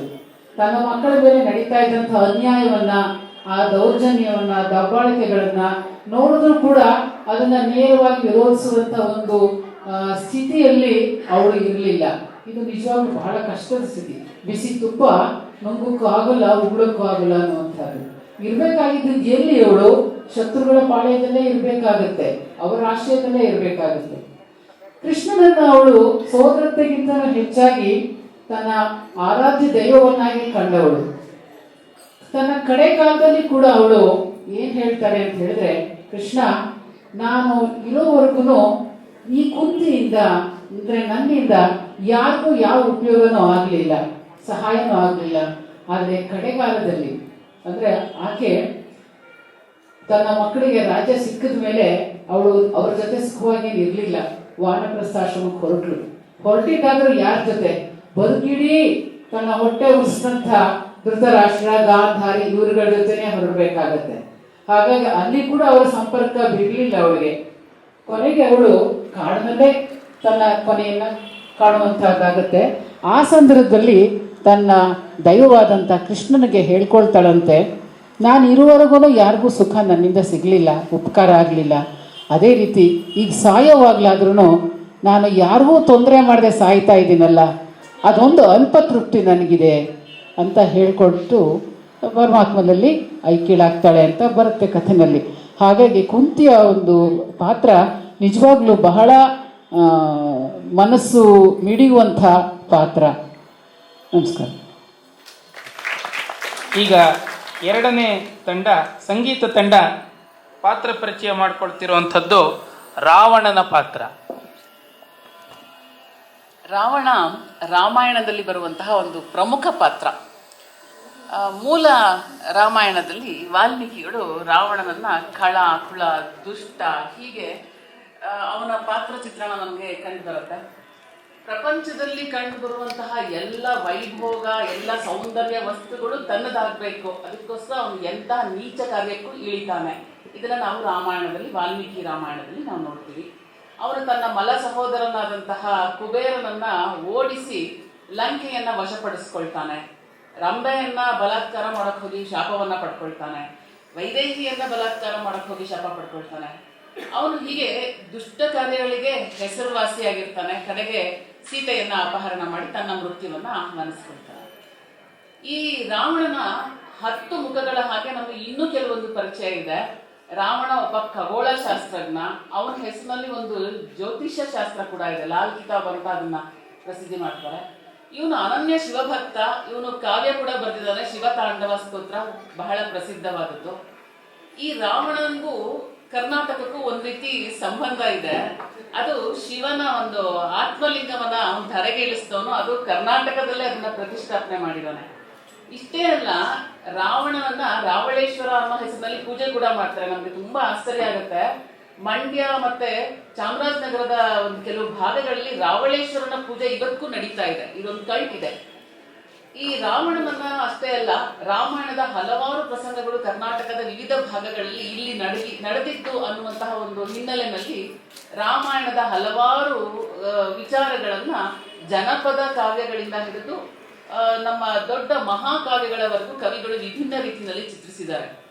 ನಾವು ಗಮನಿಸೋ ಹಾಗೆ ರಾವಣನ ವೈವಿಧ್ಯಮಯ ಪಾತ್ರ ಕಂಡು ಬರೋ ಹಾಗೆ ಪುರಾಣದ ಇನ್ಯಾವ ಪಾತ್ರವೂ ನಮ್ಗೆ ಕಂಡು ಬರೋದಿಲ್ಲ. ರಾವಣನ ವಿಚಾರ ನಮ್ಗೆ ಶಾಸನಗಳಲ್ಲೂ ಕೂಡ ಸಿಗತ್ತೆ. ಕಲಚೂರಿ ಅಂತ ಒಂದು ರಾಜಮನೆತನ, ಈ ಬಸವಣ್ಣನಿಗೆ ಆಶ್ರಯ ಕೊಟ್ಟಂತಹ ಬಿಜ್ಜಳ ಕಲಚೂರಿ ಮನೆತನದವನು. ಇವನ ಮಗ, ಇವರ ಮನೆತನದವರೆಲ್ಲ ಪ್ರತಾಪ ಲಂಕೇಶ್ವರ, ಪ್ರತಾಪ ರಾವಣ ಅಂತ ಬಿರುದನ್ನ ಇಟ್ಕೊಳ್ತಾರೆ. ಅಂದ್ರೆ ಬಿರುದನ್ನ ಧರಿಸುವಂತಹ ಒಂದು ರಾವಣನ ವಿಚಾರ ಕೂಡ ನಮ್ಗೆ ಕನ್ನಡದಲ್ಲಿ ಶಾಸನಗಳಲ್ಲಿ ಸಿಗತ್ತೆ. ಹೀಗೆ ರಾವಣನ ಹಲವು ಮುಖಗಳು ತೆರೆದುಕೊಳ್ಳುತ್ತೆ. ಇದೆಲ್ಲದಕ್ಕಿಂತ ವಿಶೇಷ, ವಿಭಿನ್ನ ಅನ್ನೋದಾದ್ರೆ ನಮ್ಗೆ ನಾಗಚಂದ್ರ ಚಿತ್ರಿಸ್ಕೊಟ್ಟಿರುವಂತಹ ರಾವಣನ ಚಿತ್ರ. ಇಲ್ಲಿ ರಾವಣ ತುಂಬಾ ಒಳ್ಳೆಯವನು, ತುಂಬಾ ಸಾಧು, ಪರನಾರಿ ಸಹೋದರ ಅನ್ನುವಂತಹ ಒಂದು ನಿಷ್ಠೆ, ವನಿತೆಗೆ ಆಟಿಸದಂತಹ ವ್ಯಕ್ತಿತ್ವ ಒಂದು. ಅವನನ್ನು ಎಷ್ಟು ಉನ್ನತೀಕರಿಸ್ಬಿಟ್ಟಿದ್ದಾನೆ ನಾಗಚಂದ್ರ ಅಂತಂದ್ರೆ, ಅವನು ಸೀತೆಯನ್ನು ನೋಡಿ ಮೋಹಗೊಳ್ಳೋದು ಸೀತೆಯ ಒಂದು ಸೌಂದರ್ಯದಿಂದ. ಸೀತೆಯ ಸೌಂದರ್ಯ ಅವನಿಗೆ ಕಣ್ಗೆ ಬಲೆ, ಹೃದಯಕ್ಕೆ ಸಂಕಲೆ ತರ ಆಗುತ್ತೆ. ವಿಧಿ ವಿಲಾಸದಿಂದ ಅವನು ಸೀತೆಯನ್ನ ಅಪಹರಿಸ್ಬೇಕಾಗುತ್ತೆ. ಅವನು ಏನು ಕಾರಣ ಕೊಡ್ತಾನೆ ಅಂದ್ರೆ, ಸಮುದ್ರ ಕೂಡ ಕೆಲವೊಂದ್ಸತಿ ತನ್ನ ಎಲ್ಲೆಯನ್ನ ಮೀರುತ್ತೆ. ಅದೇ ರೀತಿ ಗಂಭೀರವಾಗಿರೋ ಸಮುದ್ರನೇ ಎಲ್ಲೆ ಮೀರಿದಾಗ ಇನ್ನು ಮನುಷ್ಯ ಏನು, ರಾವಣನು ಕೂಡ ಅವನ ಆಸೆಯನ್ನ ತಡ್ಕೊಳಕ್ ಆಗ್ದಲೆ ಅವನ ಎಲ್ಲೆಯನ್ನ ಮೀರ್ದ. ಹೀಗೆ ಸೀತೆಯನ್ನ ಅಪಹರಿಸ್ಕೊಂಡು ಹೋದಂತಹ ರಾವಣ ನಾನಾ ರೀತಿಯಲ್ಲಿ ಅವಳನ್ನ ಒಲಿಸ್ಕೊಳ್ಳೋದಕ್ಕೆ ಪ್ರಯತ್ನ ಪಡ್ತಾನೆ. ಆದ್ರೆ ಅವಳಿಗೆ ರಾಮನ ಮೇಲೆ ಇರುವಂತಹ ಅಚಲವಾದ ಪ್ರೀತಿಯನ್ನ ನೋಡಿ ಅವನಿಗೆ ಅನುಕಂಪ ಬರುತ್ತೆ. ಕಡೆಗೆ ಅದು ವೈರಾಗ್ಯವಾಗಿ ತಿರುಗತ್ತೆ. ಅವನೇನ್ ಮಾಡ್ತಾನೆ, ರಾಮನನ್ನ ಗೆದ್ದು ಸೀತೆಯನ್ನ ಉಡುಗೊರೆಯಾಗಿ ಕೊಟ್ಬಿಡ್ತೇನೆ ಅಂತ ರಾಮನ ಜೊತೆ ಯುದ್ಧ ಮಾಡ್ತಾನೆ ಆ ನಾಗಚಂದ್ರನ ರಾವಣ. ಇದರಿಂದ ಪ್ರಭಾವಿತನಾಗಿ ನಮ್ಮ ಕನ್ನಡದ ಹಲವು ಕವಿಗಳು ಇದೇ ರೀತಿ ರಾವಣನನ್ನ ತುಂಬಾ ಉನ್ನತೀಕರಿಸಿ ಅವನ್ನ ಚಿತ್ರಣ ಮಾಡಿರೋದನ್ನ ನಾವು ನೋಡ್ತೀವಿ. ಅದರಲ್ಲಿ ಕುವೆಂಪು ಅವರು ಕೂಡ, ಇವರು ಕೂಡ ಹಾಗೆ ಇನ್ನೂ ಒಂದು ಹೆಜ್ಜೆ ಮುಂದೆ ಹೋಗ್ತಾರೆ. ಇಲ್ಲಿ ರಾವಣನ ಒಂದು ಪುಣ್ಯಶೇಷ ಎಷ್ಟಿರತ್ತೆ ಅಂದ್ರೆ, ಮುಂದಿನ ಜನ್ಮದಲ್ಲೂ ಕೂಡ ಅವ್ನಿಗೆ ಒಳ್ಳೆ ಜನ್ಮ ಸಿಗುತ್ತೆ. ಲಂಕಿಣಿಯನ್ನ ಅವ್ನು ಕೇಳ್ಕೊಳ್ತಾನೆ, ನಾನು ಸೀತೆಯನ್ನ ಒಂದ್ಸತಿ ಸ್ಪರ್ಶಿಸ್ಬೇಕು, ರಾಮನನ್ನ ಒಂದ್ಸತಿ ಗೆಲ್ಬೇಕು ಅಂತ. ಅದಕ್ಕೆ ಅವಳು ತಥಾಸ್ತು ಅಂತ ಹೇಳ್ತಾಳೆ. ಅದು ಎಲ್ಲಿ ನಡೆಯುತ್ತೆ ಅಂತಂದ್ರೆ, ಲವಕುಶರಾಗಿ ಹುಡ್ತಾರಂತೆ ರಾವಣ ಮತ್ತೆ ಕುಂಭಕರ್ಣ. ಸೀತೆ ತೊಡೆ ಮೇಲೆ ಮಲ್ಕೊಳ್ತಾನೆ, ಮತ್ತೆ ರಾಮನನ್ನ ಅಶ್ವಮೇಧ ಪ್ರಕರಣದಲ್ಲಿ ರಾಮನನ್ನ ಗೆಲ್ತಾನೆ. ಹೀಗೆ ಕುವೆಂಪು ಅವರು ಇನ್ನೂ ವೈಭವೀಕರಿಸ್ತಿದ್ದಾರೆ ರಾವಣನ ಪಾತ್ರ ಚಿತ್ರಣ. ಕನ್ನಡದಲ್ಲಿ ವೈವಿಧ್ಯಮಯವಾಗಿ ಸಿಗುವಷ್ಟು ನಮಗೆ ಬಹುಶಃ ಬೇರೆ ಇನ್ಯಾವ ಪಾತ್ರಗಳು ಸಿಗೋದಿಲ್ಲ. ಒಂದು ಜನಪದ ಕಾವ್ಯದಿಂದ ಹಿಡಿದು, ಜನಪದ ಹಾಡಿನಿಂದ ಹಿಡಿದು, ಕ್ಷೇತ್ರ ಪುರಾಣ, ಗೋಕರ್ಣ ಕ್ಷೇತ್ರ ಪುರಾಣ, ಇಂತಹ ಹಲವಾರು ಸಾಹಿತ್ಯಗಳಲ್ಲಿ ರಾವಣನ ಚಿತ್ರಣ ನಮಗೆ ಕನ್ನಡದಲ್ಲಿ ತುಂಬಾ ಚೆನ್ನಾಗಿ ಕಟ್ಕೊಟ್ಟಿದ್ದಾರೆ. ಒಂದೆರಡು ನಿಮಿಷದಲ್ಲಿ ವಿವರಿಸೋದಕ್ಕೆ ಆಗದಲ್ಲೇ ಇರುವಷ್ಟು ವೈವಿಧ್ಯಮಯವಾಗಿದೆ ರಾವಣನ ಪಾತ್ರ ಚಿತ್ರಣ. ತುಂಬಾ ಅದ್ಭುತವಾಗಿ ರಾವಣನ ಪರಿಚಯವನ್ನು ಮಾಡಿದ್ದಾರೆ. ಈಗ ಮುಂದಿನ ತಂಡ, ಗಮಕ ತಂಡ, ಅಶ್ವತ್ಥಾಮನ ಪರಿಚಯವನ್ನ ಮಾಡಿಕೊಡಲಿದ್ದಾರೆ. ಅಶ್ವತ್ಥಾಮ, ಆ ಪಾತ್ರವನ್ನ ನಾವು ಅಧ್ಯಯನ ಮಾಡಕ್ ಶುರು ಮಾಡಿದ್ರೆ ನಮಗೆ ಅಷ್ಟೊಂದೇನು ವಿಚಾರಗಳು ಸಿಕ್ಕದಿಲ್ಲ. ಹುಟ್ಟಿದಾಗ ಕುದುರೆ ಥರ ಕೆನದ, ಅತೀವ ಬಡತನವಿತ್ತು, ಅವನಿಗೆ ಅಕ್ಕಿ ನೀರನ್ನ, ಹಿಟ್ಟಿನ ನೀರನ್ನು ಕುಡಿಸ್ತಿದ್ರು, ಇದೆಲ್ಲ ಬರುತ್ತೆ. ಇವತ್ತು ನಾನು ನಿಮಗೆ ಆತನ ಒಂದು ಕ್ಷಾತ್ರ, ವೀರತನ, ಇದ್ರ ಬಗ್ಗೆ ಸ್ವಲ್ಪ ಕೆಲವು ಅಂಶಗಳನ್ನು ಹೇಳ್ತೀನಿ. ಆನಂತರ ಗದಾಪರ್ವದ ಕೊನೆಯ ಭಾಗದಲ್ಲಿ ಕುಮಾರವ್ಯಾಸ ಬರಿತಾನೆ, ಆತನಿಗೆ ಮನುಷ್ಯ ಸಹಜ ಭಾವನೆಗಳು ಇದ್ವು ಅಂತ. ಅದ್ರ ಬಗ್ಗೆನೂ ನಾನು ಆ ಎರಡು ಅಂಶಗಳ ಬಗ್ಗೆ ಹೇಳ್ತೇನೆ. ಅಶ್ವತ್ಥಾಮ ಪಲ್ಲರ್ವ್ಯಾಸೋ ಹನುಮಾನಶ್ಚ ವಿಭೀಷಣ ಕೃಪಃ ಪರಶುರಾಮಶ್ಚ ಸಪ್ತೈತೆ ಚಿರಜೀವಿನ. ಚಿರಂಜೀವಿಗಳಲ್ಲಿ ಅಂದ್ರೆ ಯಾವಾಗ್ಲೂ ಬದುಕಿರೋರ ಪೈಕಿ ಅಶ್ವತ್ಥಾಮನ ಹೆಸರು ಮೊದಲನೇದಾಗಿ ಬರುತ್ತೆ. ದ್ರೋಣರು ತಮ್ಮ ಸಂತಾನಕ್ಕಾಗಿ ಈಶ್ವರನನ್ನ ಪ್ರಾರ್ಥನೆ ಮಾಡಿದಾಗ ತನಗೆ ಶಸ್ತ್ರಬಲ, ಅದನ್ನ ಕಲಿಯುವಂಥ, ಅದರ ವಿದ್ಯೆಯನ್ನ ಒಲಿಸಿಕೊಳ್ಳಬಲ್ಲಂಥ ಒಂದು ಸಂತಾನವನ್ನ ಕೇಳ್ತಾರೆ. ಒಂದು ಮಾತಿದೆ, ಅಧ್ಯಯನ ಮಾಡಿದವನಿಗೆ ಮಧ್ಯಾಹ್ನಕ್ಕಿಲ್ಲ ಅಂತ. ಬಹುಶಃ ಆಗ್ಲೂ ಹಾಗಿತ್ತೇನೋ. ಹಾಗಾಗಿ ದ್ರೋಣರು ತಮ್ಮ ಸಹಜ ಅಧ್ಯಯನ ಅದನ್ನು ಬಿಟ್ಟು ಶಸ್ತ್ರಬಲವುಳ್ಳ ಮಗನನ್ನ ಕೇಳ್ತಾರೆ. ಆತ ಅದೇ ರೀತಿ ಶಿವನ ಅಂಶವಾಗಿ ಹುಟ್ಟುತ್ತಾನೆ. ಮಹಾಭಾರತ ಯುದ್ಧದಲ್ಲಿ ರಾತ್ರಿ ಯುದ್ಧ ಆಗುತ್ತೆ ದ್ರೋಣ ಪರ್ವದಲ್ಲಿ. ಆಗ ಘಟೋತ್ಕಚ ಹಾಗೂ ಆತನ ರಕ್ಕಸ ಸ್ನೇಹಿತರನ್ನ ಯಾರು ಎದುರಿಸಕ್ಕಾಗೋದಿಲ್ಲ. ಎದುರುಗಡೆ ನಿಲ್ಲದು ಅಶ್ವತ್ಥಾಮ. ಅವನು ನಿಂತು ಹೋರಾಡ್ತಾನೆ. ಅಷ್ಟು ಮಾತ್ರ ಅಲ್ಲ, ಘಟೋತ್ಕಚನ ಮಗನನ್ನ ಕೂಡ ಕೊಲ್ತಾನೆ. ಮುಂದೆ ಆತ ನಾರಾಯಣಾಸ್ತ್ರವನ್ನ ಕೂಡ ಪ್ರಯೋಗ ಮಾಡ್ತಾನೆ. ನಾರಾಯಣಾಸ್ತ್ರದ ವಿಶೇಷತೆ ಏನಂದ್ರೆ, ಅದ್ರ ಎದುರುಗಡೆ ಯುದ್ಧ ಅಸ್ತ್ರ ಹಿಡಿದು ಯುದ್ಧ ಮಾಡಿದ್ರೆ ಅದು ಅವರನ್ನ ನಾಶ ಮಾಡತ್ತೆ. ಅದೇ ಅದರ ಶರಣಾಗತರಾದ್ರೆ ಅದು ಅವರನ್ನ ಏನೂ ಹಾನಿ ಮಾಡದೆ ಮುಂದೆ ಹೋಗತ್ತೆ. ಇಂತಹ ಒಂದು ಅಸ್ತ್ರವನ್ನ ಪಾಂಡವರ ಎಲ್ಲ ಸೇನೆಯನ್ನ ನಿರ್ನಾಮ ಮಾಡಬೇಕು ಅನ್ನೋ ಉದ್ದೇಶದಿಂದ ಅಶ್ವತ್ಥಾಮ ಅದನ್ನ ಬಳಸ್ತಾನೆ. ಆದ್ರೆ ನಾರಾಯಣ ಸ್ವತಃ ಕೃಷ್ಣನೇ ಪಾಂಡವರ ಪಕ್ಷದಲ್ಲಿ ಇರೋದ್ರಿಂದ ಆ ಅಸ್ತ್ರ ಪ್ರಯೋಗದ ಉದ್ದೇಶ ವಿಫಲವಾಗತ್ತೆ.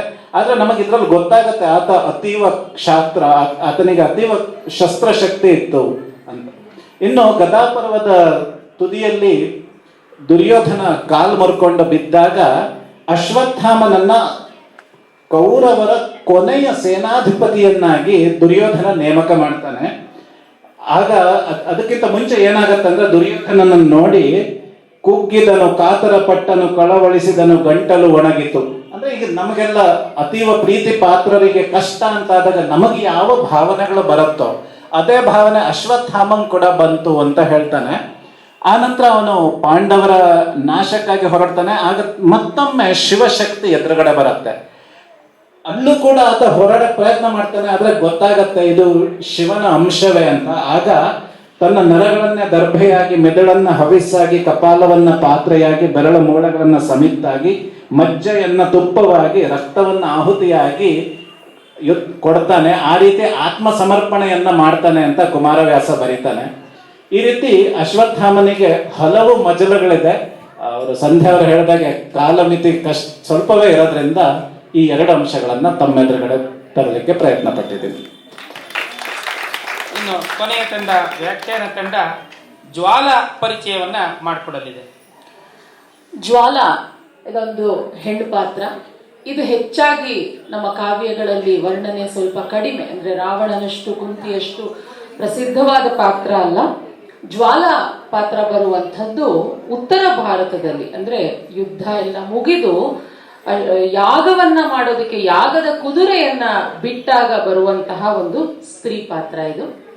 ಮಹಾಭಾರತದಲ್ಲಿ ಬಹಳಷ್ಟು, ರಾಮಾಯಣ ಮತ್ತೆ ಮಹಾಭಾರತದಲ್ಲಿ ಬಹಳಷ್ಟು ನಾಗಲಕ್ಷ್ಮಿ ಮೇಡಮ್ ಹೇಳಿದಂಗೆ ಶೋಷಣೆಗೆ ಒಳಗಾದ ಸ್ತ್ರೀ ಪಾತ್ರಗಳನ್ನೇ ನಾವು ಹೆಚ್ಚಾಗಿ ನೋಡ್ತೀವಿ. ಸೀತೆ ಇರ್ಬೋದು, ಕುಂತಿ ಇರಬಹುದು, ಇವರೆಲ್ಲರಲ್ಲಿ ಶೂರ್ಪಣಕಿ ಕೂಡ ಒಂದು ಲೆವೆಲ್ಗೆ ರಾಕ್ಷಸಿ ಆದ್ರೂ ಕೂಡ ಅವಳು ವ್ಯವಸ್ಥೆಯ ಒಂದು ಒಳಗಡೆನೇ ಇರ್ತಾಳೆ. ಪಾಪ ಅವಳಿಗೇನು ಶಕ್ತಿ ಇರ್ಲಿಲ್ವಾ ರಾಮನ್ ಕೊಲ್ಲಕ್ಕೆ, ಆಗ್ತಿತ್ತೇನೋ. ಆದ್ರೆ ಅವಳು ರಾವಣನ ಆಜ್ಞೆಯನ್ನ ಮೀರದೆ ಅವನ ಒಂದು ಇದಕ್ಕೆ, ಆ ವ್ಯವಸ್ಥೆಗೆ ಬಲಿಯಾದವಳು. ಅವಳು ಪೂತನಿ ಎಲ್ಲರನ್ನು ಕೂಡ, ನಾನೊಂದು ಆರ್ಟಿಕಲ್ ಓದಿದ್ದೆ, ಪೂತನಿಗೆ ಸಣ್ಣ ವಯಸ್ಸಿನಿಂದಲೇ ಸಣ್ಣ ಸಣ್ಣ ಪ್ರಮಾಣದಲ್ಲಿ ವಿಷವನ್ನ ತಿನ್ನಿಸಲಾಗ್ತಿತ್ತಂತೆ ದಿನಾಗ್ಲೂ. ಅವಳು ದೊಡ್ಡವಳಾದ್ಮೇಲೆ ವಿಷಕನ್ಯೆ ಆಗಿ ಅವಳನ್ನ ಕನ್ವರ್ಟ್ ಮಾಡಿ ತನ್ನ ಸ್ವಾರ್ಥಕ್ಕೆ ಮುಂದೊಂದು ದಿನ ಬಳಸಿಕೊಳ್ಳಬಹುದು ಅಂತ. ಈ ಸ್ತ್ರೀ ಪಾತ್ರದ ಚಿತ್ರಣಗಳೇನಿರತ್ತೆ, ಕೆಲವು ಬಾರಿ ಸೀತೆ ಅಂತಹ ಪಾತ್ರಗಳು ನಮಗೆ ಆದರ್ಶಪ್ರಾಯವಾಗಿರುತ್ತೆ, ಹೀಗಿರಬೇಕು ಹಾಗಿರ್ಬೇಕು ಅಂತ ಹೇಳುವಂಥದ್ದು. ಮತ್ತೆ ಕೆಲವು ಪಾತ್ರಗಳನ್ನ ದಿಟ್ಟವಾಗಿ ಚಿತ್ರಿಸೋದೇನೋ ಚಿತ್ರಿಸ್ತಾರೆ ಕವಿಗಳು. ಆದ್ರೆ ಯಾಕೆ ಚಿತ್ರಿಸ್ತಾರೆ ಅಂದ್ರೆ ಹಾಗಾಗಬೇಡ ನೀನು ಅಂತ ಹೇಳಕ್ಕೂ ಚಿತ್ರಿಸುವಂತಹ ಒಂದು ಹುನ್ನಾರವನ್ನು ನಾವು ಈ ಪಾತ್ರಗಳ ಹಿಂದೆ ನೋಡಬಹುದು. ಅಂಥ ಒಂದು ಪಾತ್ರ ನಾವು ಅಂಬೆಯಲ್ಲಿ ನೋಡಬಹುದು. ಆದ್ರೆ ಅಂಬೆ ಕೂಡ ಮುಂದೆ ಹೆಣ್ಣಾಗಿಯೇ ಎದುರಿಸೋದಕ್ಕೂ ಅವಳನ್ನ ಕಾವ್ಯ ಬಿಡೋದಿಲ್ಲ. ನೀನು ಪೂರ್ತಿ ಹೆಣ್ಣಾಗಿ ನೀನು ಅವಳನ್ನ ಭೀಷ್ಮನನ್ನ ಕೊಲ್ಲಕ್ಕಾಗ್ದೇನೆ ಕೊನೆಗೆ ಬಂದು ಗಂಡು ಹೆಣ್ಣಿನ ಮಿಶ್ರಣವಾಗಿ ಅವಳು ಯುದ್ಧವನ್ನ ಮಾಡಬೇಕಾಗತ್ತೆ. ಅದೇ ತರ ದ್ರೌಪದಿಯ ಒಂದು ಪಾತ್ರದಲ್ಲೂ ತುಂಬಾ ಒಂದು ದಾಷ್ಟಿಕತೆಯನ್ನ ಕಾಣಬಹುದು. ಅಂಥದೇ ಒಂದು ಪಾತ್ರ ಜ್ವಾಲೆ. ಈ ಜ್ವಾಲೆ ಪಾತ್ರ ಸಣ್ಣ ಭಾಗದಲ್ಲಿ ಬರುತ್ತೆ. ಅವರು ಅಶ್ವಮೇಧ ಯಾಗದ ಕುದುರೆಯನ್ನ ನೀಲಧ್ವಜ ಅನ್ನುವಂತಹ ಒಬ್ಬ ರಾಜ ಕಟ್ಟಿರ್ತಾನೆ. ಅವನ ಪತ್ನಿಯ ಹೆಸರು ಜ್ವಾಲೆ ಅಂತ. ಆ ಪತ್ನಿ ಅವಳ ಮಗಳು ಸ್ವಾಹಾದೇವಿ ಅಂತ ಹೇಳಿ ಅವಳಿಗೊಂದು ಮಗಳಿರ್ತಾಳೆ. ಆ ಮಗಳನ್ನ ನೀನು ಯಾರನ್ನಮ್ಮ ಮದ್ವೆ ಆಗ್ತೀಯ ಅಂದ್ರೆ ಅವನ ಅಗ್ನಿನ ಬಿಟ್ಟು ಇನ್ ಯಾರನ್ನೂ ಮದ್ವೆ ಆಗಲ್ಲ ಅಂತ ಹೇಳ್ತಾಳೆ ಅವಳು. ಅದಕ್ಕೆ ಅಗ್ನಿಯನ್ನ ಯಾಕೆ ಅಂದ್ರೆ ಅವಳು ಕೊಡೋ ಕಾರಣ ಹೆಂಗಿದೆ ಅಂತಂದ್ರೆ, ಪತಿವ್ರತೆಯಾದವಳನ್ನು ಅವಳ ಗಂಡ ಬಿಟ್ಟು ಸತ್ ಮೇಲೆ ಮುಟ್ಟವನು ಅಗ್ನಿ ಒಬ್ಬನೇ.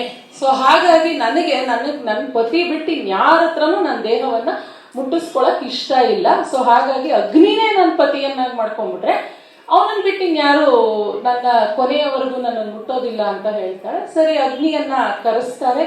ಅಗ್ನಿಯನ್ನ ಕರೆಸಿ ಅವನಿಗೆ ಕನ್ಯಾದಾನವನ್ನ ಮಾಡ್ತೀನಿ ಅಂತ ಹೇಳಿದಾಗ ನೀಲಧ್ವಜ ಏನ್ ಮಾಡ್ತಾನೆ, ನೀನ್ ನನಗೆ ಸಹಾಯ ಮಾಡ್ಬೇಕು ಮುಂದೆ ಯುದ್ಧ ಆಗಾಗ ಅಂತ ಹೇಳಿ ಅವನನ್ನ ಮನೆ ಅಳಿಯನನ್ನಾಗಿ ಮಾಡ್ಕೊಳ್ತಾರೆ. ಮನೆ ಅಳಿಯನನ್ನಾಗಿ ಮಾಡ್ಕೊಂಡಂತಹ ಅವನು ಇವನ ಒಂದು ಕಟ್ಟಿಗೆ ಬಾಗಿ ಅವನು ಅರ್ಜುನನ ಮೇಲೆ ಯುದ್ಧಕ್ಕೆ ಹೋಗ್ತಾನೆ. ಅಂದ್ರೆ ಕುದುರೆಯನ್ನ ಕಟ್ಟಿದಾಗ ಯುದ್ಧಕ್ಕೆ ಹೋಗ್ಬೇಕಲ್ಲ, ಅರ್ಜುನನ ಜೊತೆಗೆ ಯುದ್ಧಕ್ಕೆ ಕಳಿಸ್ತಾರೆ. ಅರ್ಜುನ ಅಗ್ನಿ ಇಬ್ರು ಸ್ನೇಹಿತರು. ನಮಗೆ ನೆನಪಿದೆ, ಕಾಂಡವನ ದಹನದಲ್ಲಿ ಸಹಾಯ ಮಾಡಿರ್ತಾನೆ ಅಗ್ನಿಗೆ. ಆದ್ರೂ ಕೂಡ ಇಲ್ಲಿ ಅಗ್ನಿ ಅರ್ಜುನನ ವಿರುದ್ಧವಾಗಿ ಯುದ್ಧ ಮಾಡೋದಕ್ಕೆ ಬರ್ತಾನೆ. ಅದಾದ್ಮೇಲೆ ಅರ್ಜುನ ನಾರಾಯಣಾಸ್ತ್ರವನ್ನ ಪ್ರಯೋಗ ಮಾಡಿದಾಗ ಅಯ್ಯೋ ನಾನು ತಪ್ಪು ಮಾಡಿದೆ ಅಂತ ಹೇಳಿ ಕ್ಷಮಿಸೋದಕ್ಕೆ ಕೇಳ್ತಾನೆ. ಯುದ್ಧ ಅಲ್ಲಿ ನಿಂತೋಗತ್ತೆ. ನೀಲಧ್ವಜನ್ ಹೇಳಿ ಕುದುರೆಯನ್ನ ವಾಪಸ್ ಕೊಟ್ಟು ಬಿಡ್ತಾರೆ. ಅದೆಲ್ಲ ಮುಗೀತು ಅನ್ನೋಷ್ಟೊತ್ತಿಗೆ ಜ್ವಾಲೆಗೆ ಶುರುವಾಗತ್ತೆ. ಅಲ್ಲಿ ಜ್ವಾಲ ನನ್ನ ಕೈಲಿ ಆಗಲ್ಲ, ನೀನ್ ಎಂತ ಕೆಲಸ ಮಾಡಿದ್ಯಾ, ಹೋಗ್ ನೀನ್ ಯುದ್ಧ ಮಾಡಿ ಹೋಗು ಅಂತ ಕಳಿಸ್ತಾಳೆ. ಆಗ ಅವಳ ಮಾತನ್ನ ಅವನು ನೀಲಧ್ವಜ ಕೇಳಿಸ್ಕೊಳಲ್ಲ. ಅವಳು ಇವನ್ ಸರಿಗಿಲ್ಲ ಅಂತ ಬಿಟ್ಬಿಟ್ಟು ಅವ್ರ ಅಣ್ಣನ ಮನೆಗೆ ಹೋಗ್ತಾಳೆ. ಉಲ್ಮುಖ ಅನ್ನುವಂಥ ಅಣ್ಣ. ಅವನಿಗೆ ಹೋಗಿ ನೀನ್ ಯುದ್ಧ ಮಾಡು ಅರ್ಜುನನ್ ಜೊತೆಗೆ ಅಂತ ಹುರಿದುಂಬಿಸ್ತಾಳೆ. ಅವನು ದೂತರನ್ನ ಕಳಿಸಿ ಇವಳು ಏನ್ ಮಾಡ್ತಿದ್ಲು ಗಂಡನ ಮನೆಯಲ್ಲಿ ಅಂತ ಕೇಳ್ಕೊಂಡು ಅವನು ಕೂಡ ಪ್ರೋತ್ಸಾಹ ಕೊಡೋದಿಲ್ಲ. ಅವಳಿಗೆ ಸಿಕ್ಕಾಪಟ್ಟೆ ಕೋಪ ಬಂದ್ಬಿಡುತ್ತೆ. ಹೇಗಾದ್ರೂ ಮಾಡಿ ಅರ್ಜುನನನ್ನ ಸೇಡ್ ತೀರಿಸ್ಕೊಳ್ಬೇಕು ಅಂತ ಗಂಗೆ ಹತ್ರ ಬರ್ತಾಳೆ. ಗಂಗೆಯನ್ನ ಕರೆದ್ಬಿಟ್ಟು ನಿನ್ ಮುಟ್ಟಿದ್ರಿಂದ ನನ್ನ ಕಾಲು ಅಪವಿತ್ರ ಆಗೋಯ್ತು ಅಂತ ಕರೀತಾಳೆ. ಅವಾಗ ಗಂಗೆಗೆ ಅಯ್ಯೋ ಜಗತ್ತಿನ ಜನ ಎಲ್ಲ ನನ್ನಲ್ಲಿ ಸ್ನಾನ ಮಾಡಿದ್ರೆ ಪವಿತ್ರರಾಗ್ತಾರೆ ಅಂತ ಹೇಳ್ತೀಯ, ನೀನೇನಪ್ಪ? ಹೌದು, ನೀನ್ ಎಂತ ಕೆಲಸ ಮಾಡಿದೆ? 7 ಜನ ಗಂಡ್ಮಕ್ಳನ್ನ ಹೆತ್ತೆ ಒಬ್ರನ್ನು ಕೊಡ್ಲಿಲ್ಲ, ನಿನ್ಗೆ ಈ ಬದುಕಿದ್ ಒಬ್ಬ ಮಗ, ಅವನನ್ನು ಕೂಡ ಅರ್ಜುನ ಏನೋ ಒಂದು ಪ್ಲಾನ್ ಮಾಡಿ ಸಾಯಿಸ್ಬಿಟ್ಟಿದ್ದಾನೆ, ನಿನಗೆ ದ್ವೇಷ ತೀರಿಸ್ಕೋಬೇಕು ಅಂತ ಅನ್ಸಲ್ವಾ? ಎಂತ ತಾಯಿ ನೀನು ಅಂತ ಅವಳನ್ನ ಬಡಕಾಯಿಸ್ತಾಳೆ. ಅವಾಗ ಅವಳು ಏನ್ ಮಾಡ್ತಾಳೆ, 6 ತಿಂಗಳಿಗೆ ಅರ್ಜುನ ಮೂರ್ಛೆ ಹೋಗ್ಲಿ ಅಂತೇಳಿ ಅವಳ ಹತ್ರ ಶಾಪ ಕೊಡಿಸ್ತಾಳೆ. ಆದ್ರೂ ಅವಳಿಗೆ ಆ ದ್ವೇಷ ಎಷ್ಟಿರುತ್ತೆ ಅಂತಂದ್ರೆ ಅದು ತಡ್ಕೊಳಕ್ಕೆ ಆಗಲ್ಲ. ಹೋಗಿ ತನ್ನನ್ನ ಅಗ್ನಿಗೆ ಆಹುತಿಯನ್ನಾಗಿ ಮಾಡಿಕೊಂಡು ಬಬ್ರುವಾಹನನ ಬತ್ತಳಿಕೆಯಲ್ಲಿ ಹೋಗಿ ಒಂದು ಅಸ್ತ್ರವಾಗಿ ಕೂತ್ಕೊಂಡು ಅವನನ್ನ ಸಾಯಿಸೋದಕ್ಕೆ ಪ್ಲಾನ್ ಮಾಡ್ಕೊಳ್ತಾಳೆ. ಅದಕ್ಕೆ ಲಕ್ಷ್ಮೀಶ ಒಂದು ವಾಕ್ಯ ಹೇಳ್ತಾನೆ, ನಾರಿಯರ ಛಲವೆಂದುಟೋ, ಎಲ್ಲಿದೆಯೋ ಈ ನಾರಿಯರ ಛಲ ಅನ್ನುವಂಥದ್ದು ಹೇಗೆ ಇದೆಯೋ ಅಂತ. ಜೈಮಿನಿ ಕವಿಯ ಕಾವ್ಯವನ್ನ ಓದಿದಾಗ್ಲೂ ನಮಗೆ ಅವನೇನು ಸ್ತ್ರೀ ಪರ ಆಗಿರ್ಲಿಲ್ಲ, ಅವನು ಬಹಳ ಬೈತಾನೆ ಸ್ತ್ರೀಯರನ್ನ ಅವನ ಕಾವ್ಯದಲ್ಲಿ. ಬಹುಶಃ ಈ ಪಾತ್ರವನ್ನು ಹೆಣ್ಣುಮಕ್ಳು ಹಿಂಗಾಗಬಾರದು ಅಂತ ಹೇಳೋದಕ್ಕೂ ಬಳಸಿರಬಹುದು ಅನ್ನೋದು ನನ್ನ ಒಂದು ಊಹೆ. ಧನ್ಯವಾದ. ಅತ್ಯುತ್ತಮವಾಗಿ ಸ್ತ್ರೀ ಪಾತ್ರವನ್ನ ಪರಿಚಯಿಸಿದಂತಹ ವ್ಯಾಖ್ಯಾನ ತಂಡಕ್ಕೆ ವಂದನೆಗಳು. ಸ್ತ್ರೀ ಪಾತ್ರದ ಬಗ್ಗೆ ಅವರು ಅಷ್ಟು ಚೆನ್ನಾಗಿ ಹೇಳ್ತಾ ಇರಬೇಕಾದ್ರೆ ನನಗೆ ಇನ್ನೊಂದು ಸಂಸ್ಕೃತ ಸುಭಾಷಿತ ಒಂದು ನೆನಪಾಯಿತು ಸ್ತ್ರೀಯರ ವಿಚಾರವಾಗಿ. ಔದುಂಬರಾಣಿ ಪುಷ್ಪಾಣಿ ಶ್ವೇತವರ್ಣಂಚ ವಾಯುಸಂ ಜಲೇ ಮತ್ಸ್ಯಪಾದಾನ್ ಪಶ್ಯೇತ್ ನ ಪಶ್ಯೇತ್ ನಾರಿ ಹೃದಯಂ ಅನ್ನುವಂಥ ಸುಭಾಷಿತ. ಬೇಕಾದ್ರೆ ಬಿಳಿಯಾಗಿರುವಂತಹ ಕಾಗೆಯನ್ನು ನೋಡಬಹುದು, ಔದುಂಬರ ವೃಕ್ಷದಲ್ಲಿ ಪುಷ್ಪವನ್ನು ಬೇಕಾದರೂ ಕಾಣಬಹುದು, ಸಮುದ್ರದಲ್ಲಿ ಅಥವಾ ನದಿಯಲ್ಲಿ ಮೀನಿನ ಹೆಜ್ಜೆಯ ಗುರುತನ್ನಾದರೂ ಒಂದು ಪಕ್ಷ ನಾವು ಗುರುತಿಡಿಬಹುದು. ನ ಪಶ್ಯೇತ್ ನಾರಿ ಹೃದಯಂ, ಆದರೆ ಹೆಣ್ಣಿನ ಮನಸ್ಸಿನಲ್ಲಿ ಏನು ನಡೀತಾ ಇದೆ ಅನ್ನುವಂಥದ್ರ ವಿಚಾರವನ್ನ ನಾವು ತಿಳ್ಕೊಳ್ಳೋದಕ್ಕೆ ಸಾಧ್ಯನೇ ಇಲ್ಲ ಅನ್ನುವಂಥ ಸುಭಾಷಿತ ನನಗೆ ಇಲ್ಲಿ ನೆನಪಾಯಿತು. ಇನ್ನು ಇದರಲ್ಲಿ 3 ಸುತ್ತುಗಳು ಮುಕ್ತಾಯವಾಗಿ ಕೊನೆಯ ಸುತ್ತಿಗೆ ಬಂದಿದ್ದೇವೆ, ಕಾವ್ಯ ಅಂತ್ಯಾಕ್ಷರಿಯ ಸುತ್ತಿಗೆ. ಈ ಕಾವ್ಯ ಅಂತ್ಯಾಕ್ಷರಿಗೆ ನಾವು ಗಮಕ ಕಲಾ ರಸಧಾರೆ ಅನ್ನುವಂತ ಹೆಸರನ್ನ ಇಟ್ಟಿದ್ದೇವೆ. ಮೊದಲನೇದಾಗಿ ಸುಮಾ ಅವರು ಒಂದು ಪದ್ಯವನ್ನ ಹಾಡ್ತಾರೆ. ಆ ಪದ್ಯ ಯಾವ ಅಕ್ಷರದಲ್ಲಿ ಕೊನೆ ಆಗುತ್ತೋ ಆ ಅಕ್ಷರದಿಂದ ಶುರುವಾಗುವಂತಹ ಪದ್ಯವನ್ನ ನಮ್ಮ ಕಾವ್ಯ ತಂಡದವರು ಹಾಡ್ತಾರೆ. ಮನದ ಅಭೀಷ್ಟವದೇನು ತಪವು ಆರನುಲಿಸಲ್ಕೆ ನಿನಗಿಂದು ಹರಯದಲ್ಲಿ ಜಪದ ಪಂಗಳವೇಕೆ ಘನ ಯೋಗ ಸಿದ್ಧತೆಯ ಗೋಜೇಕೆ ಪರರಿಚ್ಛೆಯ ಸ್ವೇಚ್ಛೆಯುಪದೇಶವೋ ವನಿತೆ ನೀವು ಪೇಳೆನಲ್ ಗಿರಿಜೆ ಸಖಿಯರಿಗೊರೆಯೇ ಸನುಮತದೆ ಸಖಿಯರು ಆ ವಿಪ್ರಮಟುವಂ ನೋಡಿ ಘನ ಮಹಿಮ ನಿಸ್ಸೀಮ ಧೂರ್ಜಟಿಯ ನೊಲಿಸಲು ಈ ಪರಿಯ ತಪಮೆಂದರಾಗ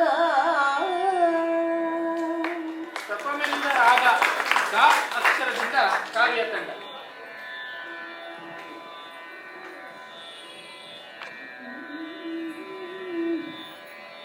ಗದೆಯ ಮೊನೆಯಲ್ಲಿ ನೂಕಿದನು ರೋಮದಲ್ಲಿ ಚಲಿಸದು ಬಾಳ ನೋಡಿದನು ಇದು ವಿಚಿತ್ರವಲ ಎನ್ನುತ್ತ ನುಡಿಸಿದನು ಕಪಿವರನ ಒದೆದಡದ್ರಿಗಳೊಳಿವ ವ್ಯಂಗದಲ್ಲಿ ನಾ ಬಲ್ಲಿದನು ಬಾಲದ ಕದವತಿಗೆ ಬಟ್ಟೆಯಲಿ ಎನ್ನುತ್ತ ಗರ್ಜಿಸಿದನ ಭೀಮ ಗರ್ಜಿಸಿದನ ಭೀಮ. ಮಾ ತಂಡ ಗಮಕ ತಂಡ. ಮಗಳೇ ಬಾ ಮಗಳೇ ಕೊಳ್ಳ್ 5 ಮಂತ್ರಾಳಿಗಳನ್ನು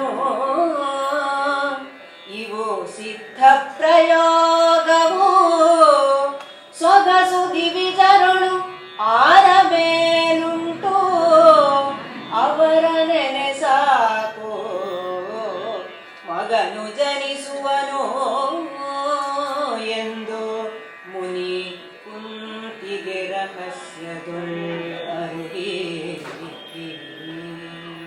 ಮುನಿ ಮೌಳಿಗಳ ಮಣಿ ಪರಿತೋಷದಲ್ಲಿ ಸರಿದನು ನಿಜಾಶ್ರಮಕ್ಕೆ ನಿಜಾಶ್ರಯಕ್ಕೆ ಮತ್ತೆ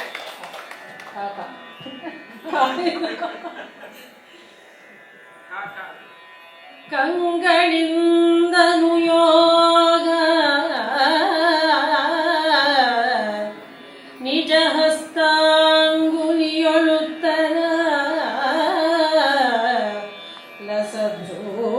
ಲಸಭ್ರೂಭಂಗದಲ್ಲಿ ಸಂದೇಹ ಮುಖ ವಿಕೃತಿಯಲ್ಲಿ ದುರ್ನೀತಿ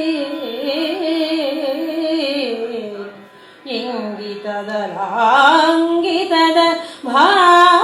ಭಾವಭಂಗ ಪರಿಯನು ಯೋಗಯುಕ್ತನ ಯುಂಗಳಲಿ ತಿಳಿದು ಸುರ್ದದಿದು ಸಭೆ ಸುಭೀತಿಯಲಿ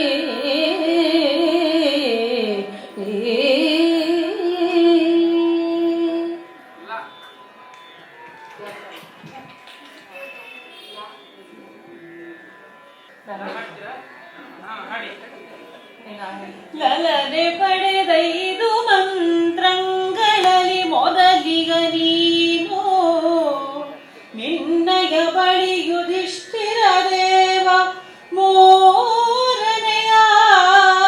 ಕಲಿ ಭೀಮ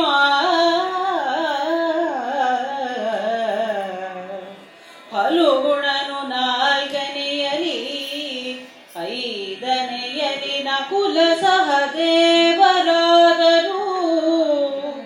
ಬಳಿಕ ಮಾದ್ರಿಯಲಿ ಒಂದು ಮಂತ್ರದೊಳಿ ಇಬ್ಬರುದಿಸಿದರು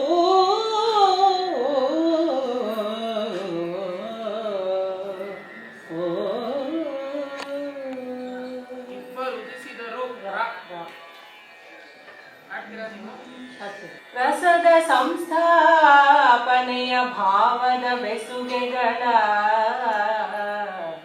ರಸದ ಸಂಸ್ಥಾಪನೆಯ ಭಾವದ ಬೆಸುಗೆಗಳ ಹಸ್ತಾಭಿನಯ ದೃಕ್ಸ್ಫುರಣದವರ ಸಾತ್ವಿಕಾಂಗಿಕ ಸುಗತಿ ವಿಭ್ರಮದ ವಿಷಮ ಸಮಕರಣದ ಕಳಾಪದ ಕುಸುರಿಗಳ ವರಲಾಸ್ಯ ತಾಂಡವನ್ ವೆಸುದೆದುಯಿ ರಂಭಾದಿ ನರ್ತಕಿಯರಲಿ ಹೊಸದೆನಿಸಿ ತಾಂಡವ ವೆಸುದೆಯೈ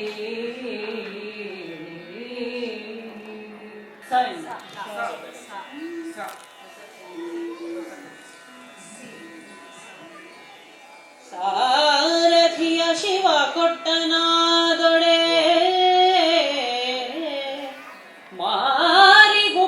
ಮಾರಿಗುಬ್ಬಸವಾಗದೆ ಅಂತಕನೂರು ತುಂಬದೆ ಡೊಳ್ಳು ನೂಕದೆ ರಣಪಿಶಾಚರಿಗೆ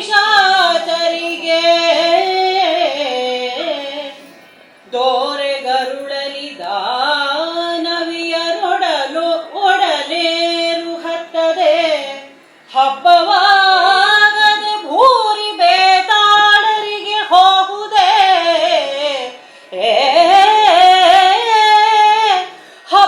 ಹಬ್ಬವಾಗದೆ ಭೂರಿ ಬೇತಾಳರಿಗೆ ಹೋಗುದೆ ಬರಿದ ರಣವೆಂದ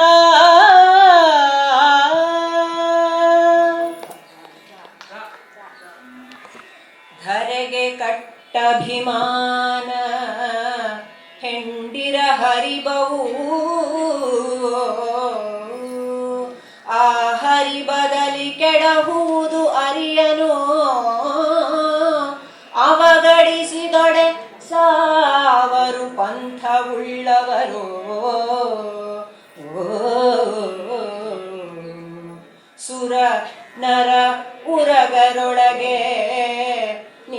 ಐವರಿಗೆ ಸರಿಯಿಲ್ಲ ಅಬಲೆಯೊಬ್ಬಳ ಹರಿ ಬದಲಿ ಹಂಗಾದಿರಿ ಎಂಬ ಪದೆಸೆಗೆ ನೋನುವರೇ.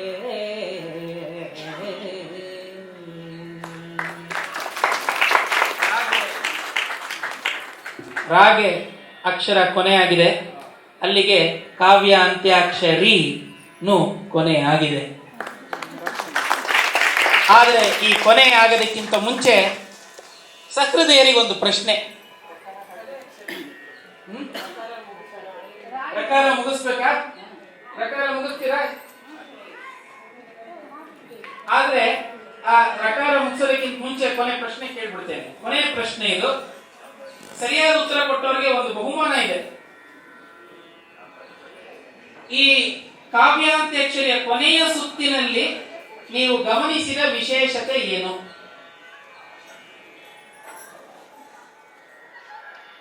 ಯಾರಾದರೂ ಹೇಳ್ಬೋದು, ಆಯೋಜಕರು ಬಿಟ್ಟು. ಈ ಪ್ರಶ್ನೆಗೆ ಉತ್ತರವನ್ನ ಈ ಪದ್ಯದ ನಂತರ ಬೇಕಾದ್ರೂ ಉತ್ತರ ಕೊಡಬಹುದು. ರವಿರಶ್ಮಿಯಿಂದೆ ತಮವಡಿದು ಬೆಳಕಪ್ಪನುಂದೆ ಭವನೀಯ ದರ್ಶನದೆ ಸಕಲಾರ್ಥ ಸಿದ್ಧಿಪುದು ದಿವಿಜ ಕೆಳದೆ ಗುಂಡಗಿರ್ಪರೈ ನಿರ್ಭಯ ನಿರಾತಂಕ ಪರಿಣಾಮದೆ ಕವಿದಿರ್ಪತಾರಕನ ಭವಣೆಯಂ ಪರಿಹರಿಸು ಕವಿದಿರ್ಪತಾರಕನ ಭವಣೆಯಂ ಪರಿಹರಿಸು ಸವಿಯಿಲ್ಲ ಜೀವಿತಂ ಬೇಸರಂ ಬಾಳಿಕೆಯೋ ದಿವಿಜಾಡಿಯಂ ಪೊರೆವ ಕಾರುಣ್ಯಮೂರ್ತಿ ನೀವು ಗೌರೀಶ ಭುವನೇಶ್ವರ ಭುವನೇಶ್ವರ.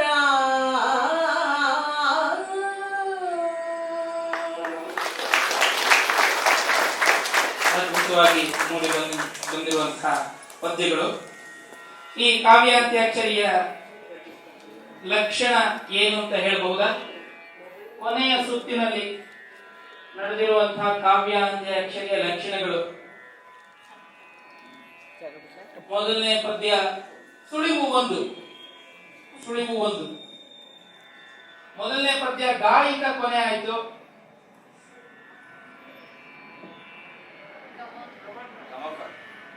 ಸುಳಿವು 2.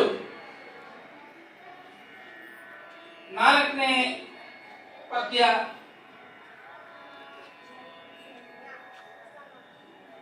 ರಾಯಿಂದ ಅಂತ್ಯವಾಯಿತು.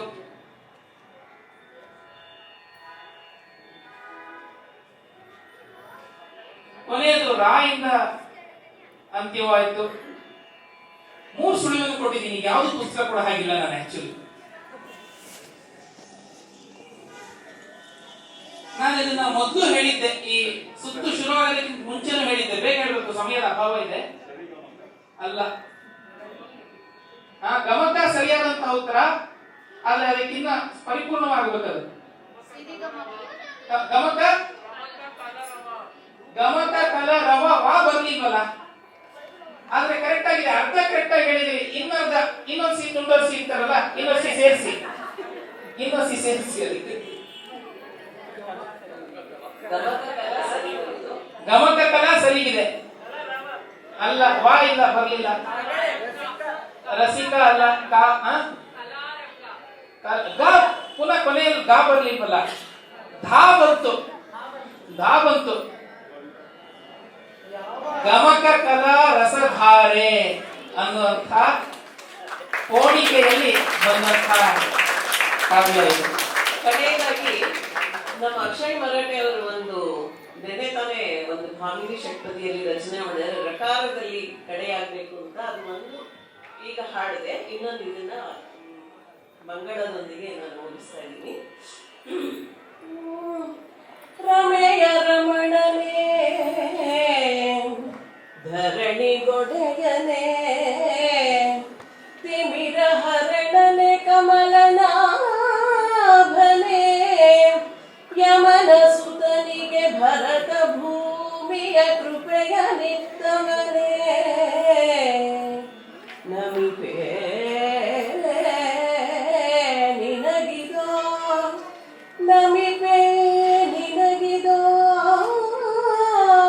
ಕವನ ರೂಪದ ಸುಮದ ಮಾಲೆಯ ಶಿರಕ್ಕೆ ಮುಡಿಸುತ್ತ ಗಮಕ ಕಲೆಯಿದು ನಾಡ ಭಾಗ್ಯವು ಗಮಕ ಕಲೆಯಿದು ನಾಡ ಭಾಗ್ಯವು ಸತತ ಕರುಣಿಸುತ್ತ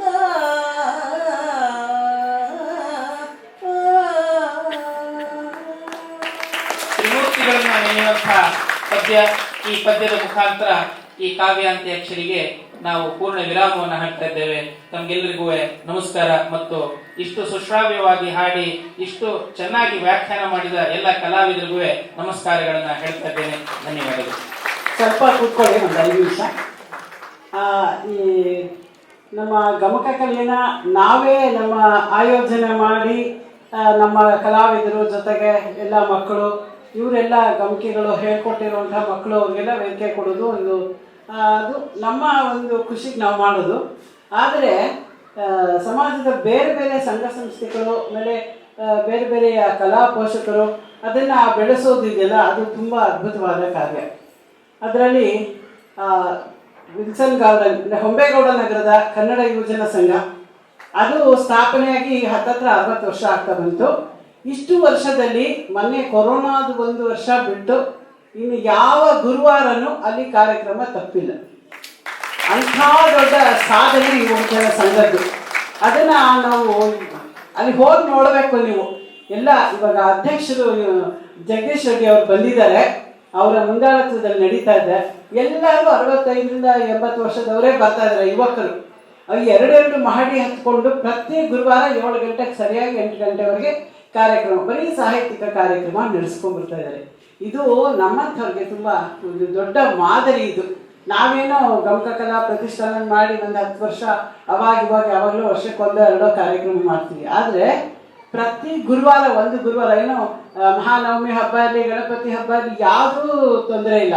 ಅಂಥ ಮಳೆ ಇರಲಿ, ಅವರ ಕಾರ್ಯ ಅದನ್ನು ಮಾಡಬೇಕು. ನಮ್ಮದೊಂದು ಕೆಲಸ, ನಮ್ಮದೊಂದು ನಿಷ್ಠೆ, ಅಂಥ ಒಂದು ನಿಷ್ಠೆ ಇಟ್ಕೊಂಡಿದ್ದಾರೆ ಅಂಥ ಹಿರಿಯರು. ನಮ್ಮ ಗಮಕ ಒಂದು ಕಲೆಗೆ ನಾವು ಉತ್ತೇಜಿಸೋದಕ್ಕೋಸ್ಕರ ಅವರು ಕೂಡ ನಮಗೆ ಮಂಕುತಿಮ್ಮನ ಕಗ್ಗ 3.5 ವರ್ಷ ಪ್ರತಿ ತಿಂಗಳ ಮೊದಲನೇ ಗುರುವಾರ ಅಲ್ಲಿ ನಾವು ಚಿಕ್ಕವರು ದೊಡ್ಡವರು ಎಲ್ಲರೂ ಕಲಾವಿದರು ವಾಚನ ವ್ಯಾಖ್ಯಾನ ಮಾಡಿದ್ದಾರೆ. ಎಷ್ಟೊಂದು ಪ್ರೋತ್ಸಾಹ ಕೊಡ್ತಾ ಇದ್ರು ಅಂದರೆ ಪ್ರತಿ ವರ್ಷ ನಾವು ಇನ್ನೊಂದು ತಿಂಗಳು ಇದೆ ಬೇಕಾದ್ರೆ ನಮಗಿಂತ ಮುಂಚೆ 15 ದಿವಸಕ್ಕೆ ಮುಂಚೆ ಏನು ಮಾಡಿದ್ರಿ, ಯಾರನ್ನು ಕರಿತೀರಿ ಅಂತ ಮೊದಲು ಕೇಳೋರು. ಅಷ್ಟೊಂದು ಆಸಕ್ತಿ ಅವ್ರಿಗೆ.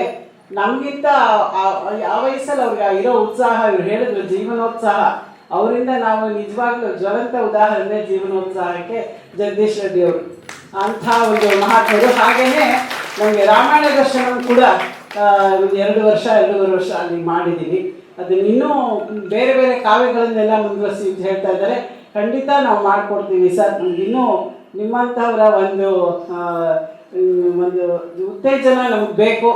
ನಿಮ್ಮನ್ನು ನೋಡಿ ನಾವು ಇನ್ನೂ ಉತ್ತೇಜನ ಪಡ್ಕೊಳ್ಬೇಕು. ಅವರು ಈ ದಿನ ದಯಮಾಡಿಸಿದ್ದಾರೆ ಹಿರಿಯರು. ಅವರಿಗೆ ನಮ್ಮ ಸಂಸ್ಥೆಯ ಪರವಾಗಿ ಅನಂತ ಧನ್ಯವಾದಗಳು. ಹಾಗೂ ಒಂದು ಫಲವನ್ನು ಸ್ವೀಕರಿಸಬೇಕು ಅಂತ ಕೇಳ್ತೀವಿ. ಏನು ದೊಡ್ಡ ಸನ್ಮಾನ ನೀವು ಮಾಡುವಷ್ಟು ನಾವು ಮಾಡೋದಿಲ್ಲ, ಒಂದು ದಯವಿಟ್ಟು ಫಲ ಸ್ವೀಕರಿಸಬೇಕು, ವೇದಿಕೆಗೆ ಬರಬೇಕು ಅಂತ ಕೇಳ್ತಿದ್ದೀನಿ. ಅಧ್ಯಕ್ಷರು ಅವ್ರಿಗೆ ಫಲವನ್ನು ನೀಡಬೇಕು ಅಂತ ಕೇಳ್ತೀನಿ. ದಯಮಾಡಿ ಬನ್ನಿ ಸರ್, ವೇದಿಕೆಗೆ ಬರಬೇಡಿ, ಕರಿಬೇಡಿ ಅಂತ ಅವರು. ಇಲ್ಲ ದಯಮಾಡಿ ಬನ್ನಿ. ನಾವು ನಿಮ್ಮ ವೇದಿಕೆಗೆ ಬಂದ್ಮೇಲೆ ನೀವು ನಮ್ಮ ವೇದಿಕೆಗೆ ಬರಬೇಕು. ದಯಮಾಡಿ ಬನ್ನಿ. ಹಾಗೆ ಮತ್ತೊಬ್ಬರು ನಾರಾಯಣ್ ಸುವರ್ಣ ದಂಪತಿಗಳು, ಅವರು ಕೋಣನಕುಂಟೆ ಹತ್ರ ಇದ್ದಾರೆ. ಅವರು ಪ್ರತಿ ವರ್ಷ ಅವರು ನವರಾತ್ರಿ ಸಂದರ್ಭದಲ್ಲಿ ಗಮಕ ಕಲಾವಿದರನ್ನ ಕರೆಸಿ ವಾಚನ ವ್ಯಾಖ್ಯಾನ ಮಾಡಿಸಿ ಅವರಿಗೆ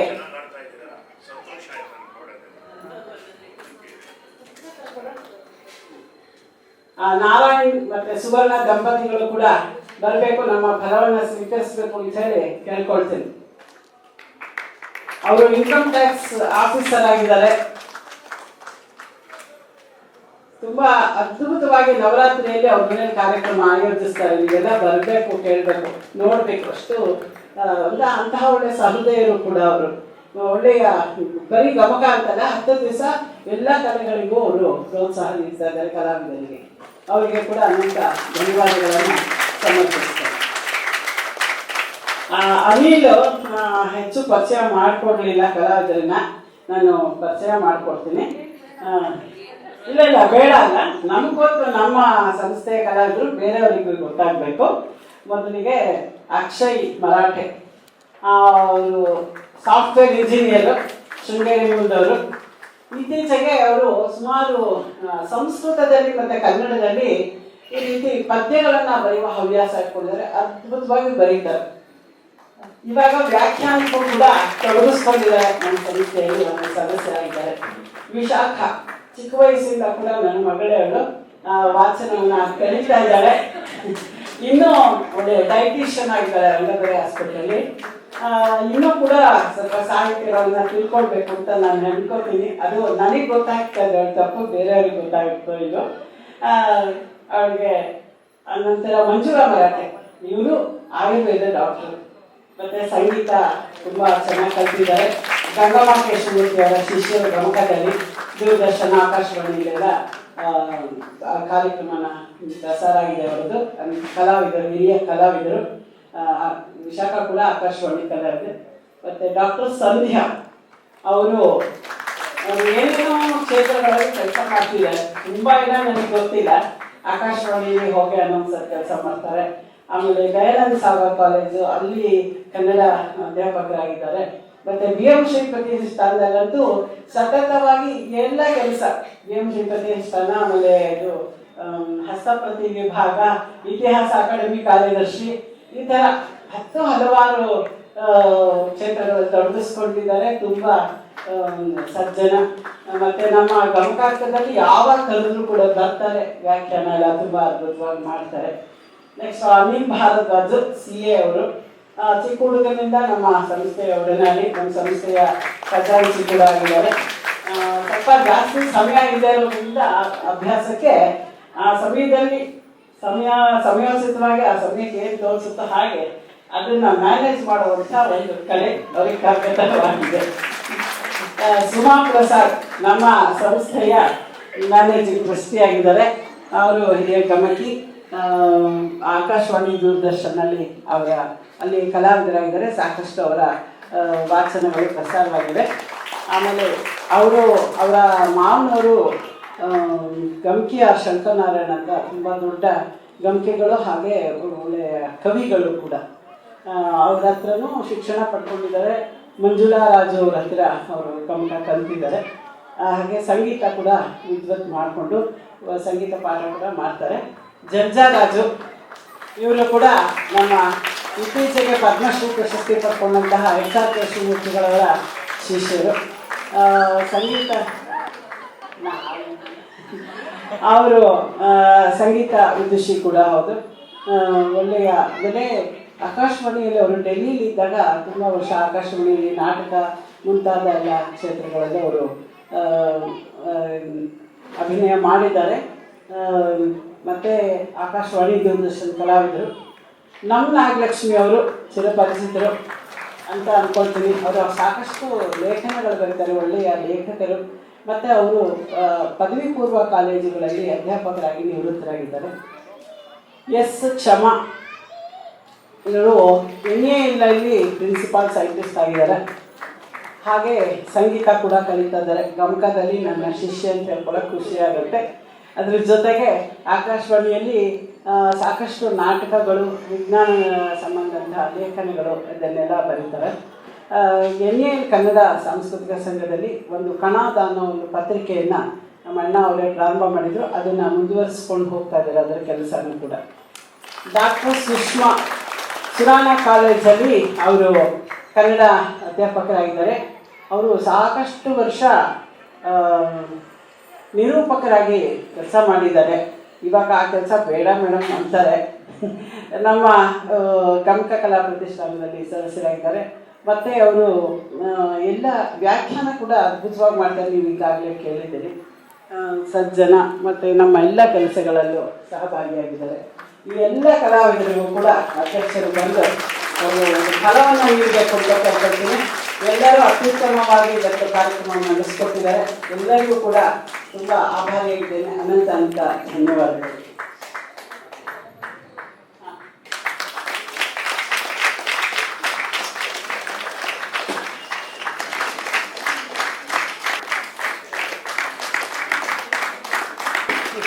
ಇದು ಒಬ್ಬರಿಗೆ ವಾಚನಕ್ಕೆ ವ್ಯಾಖ್ಯಾನಕ್ಕೆ ಇಬ್ಬರೇ ಕುತ್ಕೊಳ್ತಾರೆ. ಆದರೆ ಹೆಚ್ಚು ಜನ ಭಾಗವಹಿಸಿದಾಗ ಅದು ಆ ವಿವಿಧ ವಾಚನ ವ್ಯಾಖ್ಯಾನ ಶೈಲಿಗಳು ಒಂದೇ ಸಲ ಗೊತ್ತಾಗಲಿ ಅನ್ನೋ ಉದ್ದೇಶಕ್ಕೆ ನಾವು ಇಷ್ಟು ಜನನ ನಮ್ಮ ಸಂಸ್ಥೆಯ ಸದಸ್ಯರನ್ನು ಈ ದಿನ ಈ ಕಾರ್ಯಕ್ಕೆ ತೊಡಗಿಸ್ಕೊಂಡಿದ್ವಿ. ಈಗ ಮುಂದಿನ ಕಾರ್ಯಕ್ರಮ ಚಿಕ್ಕ ಮಕ್ಕಳ ಕಾರ್ಯಕ್ರಮ.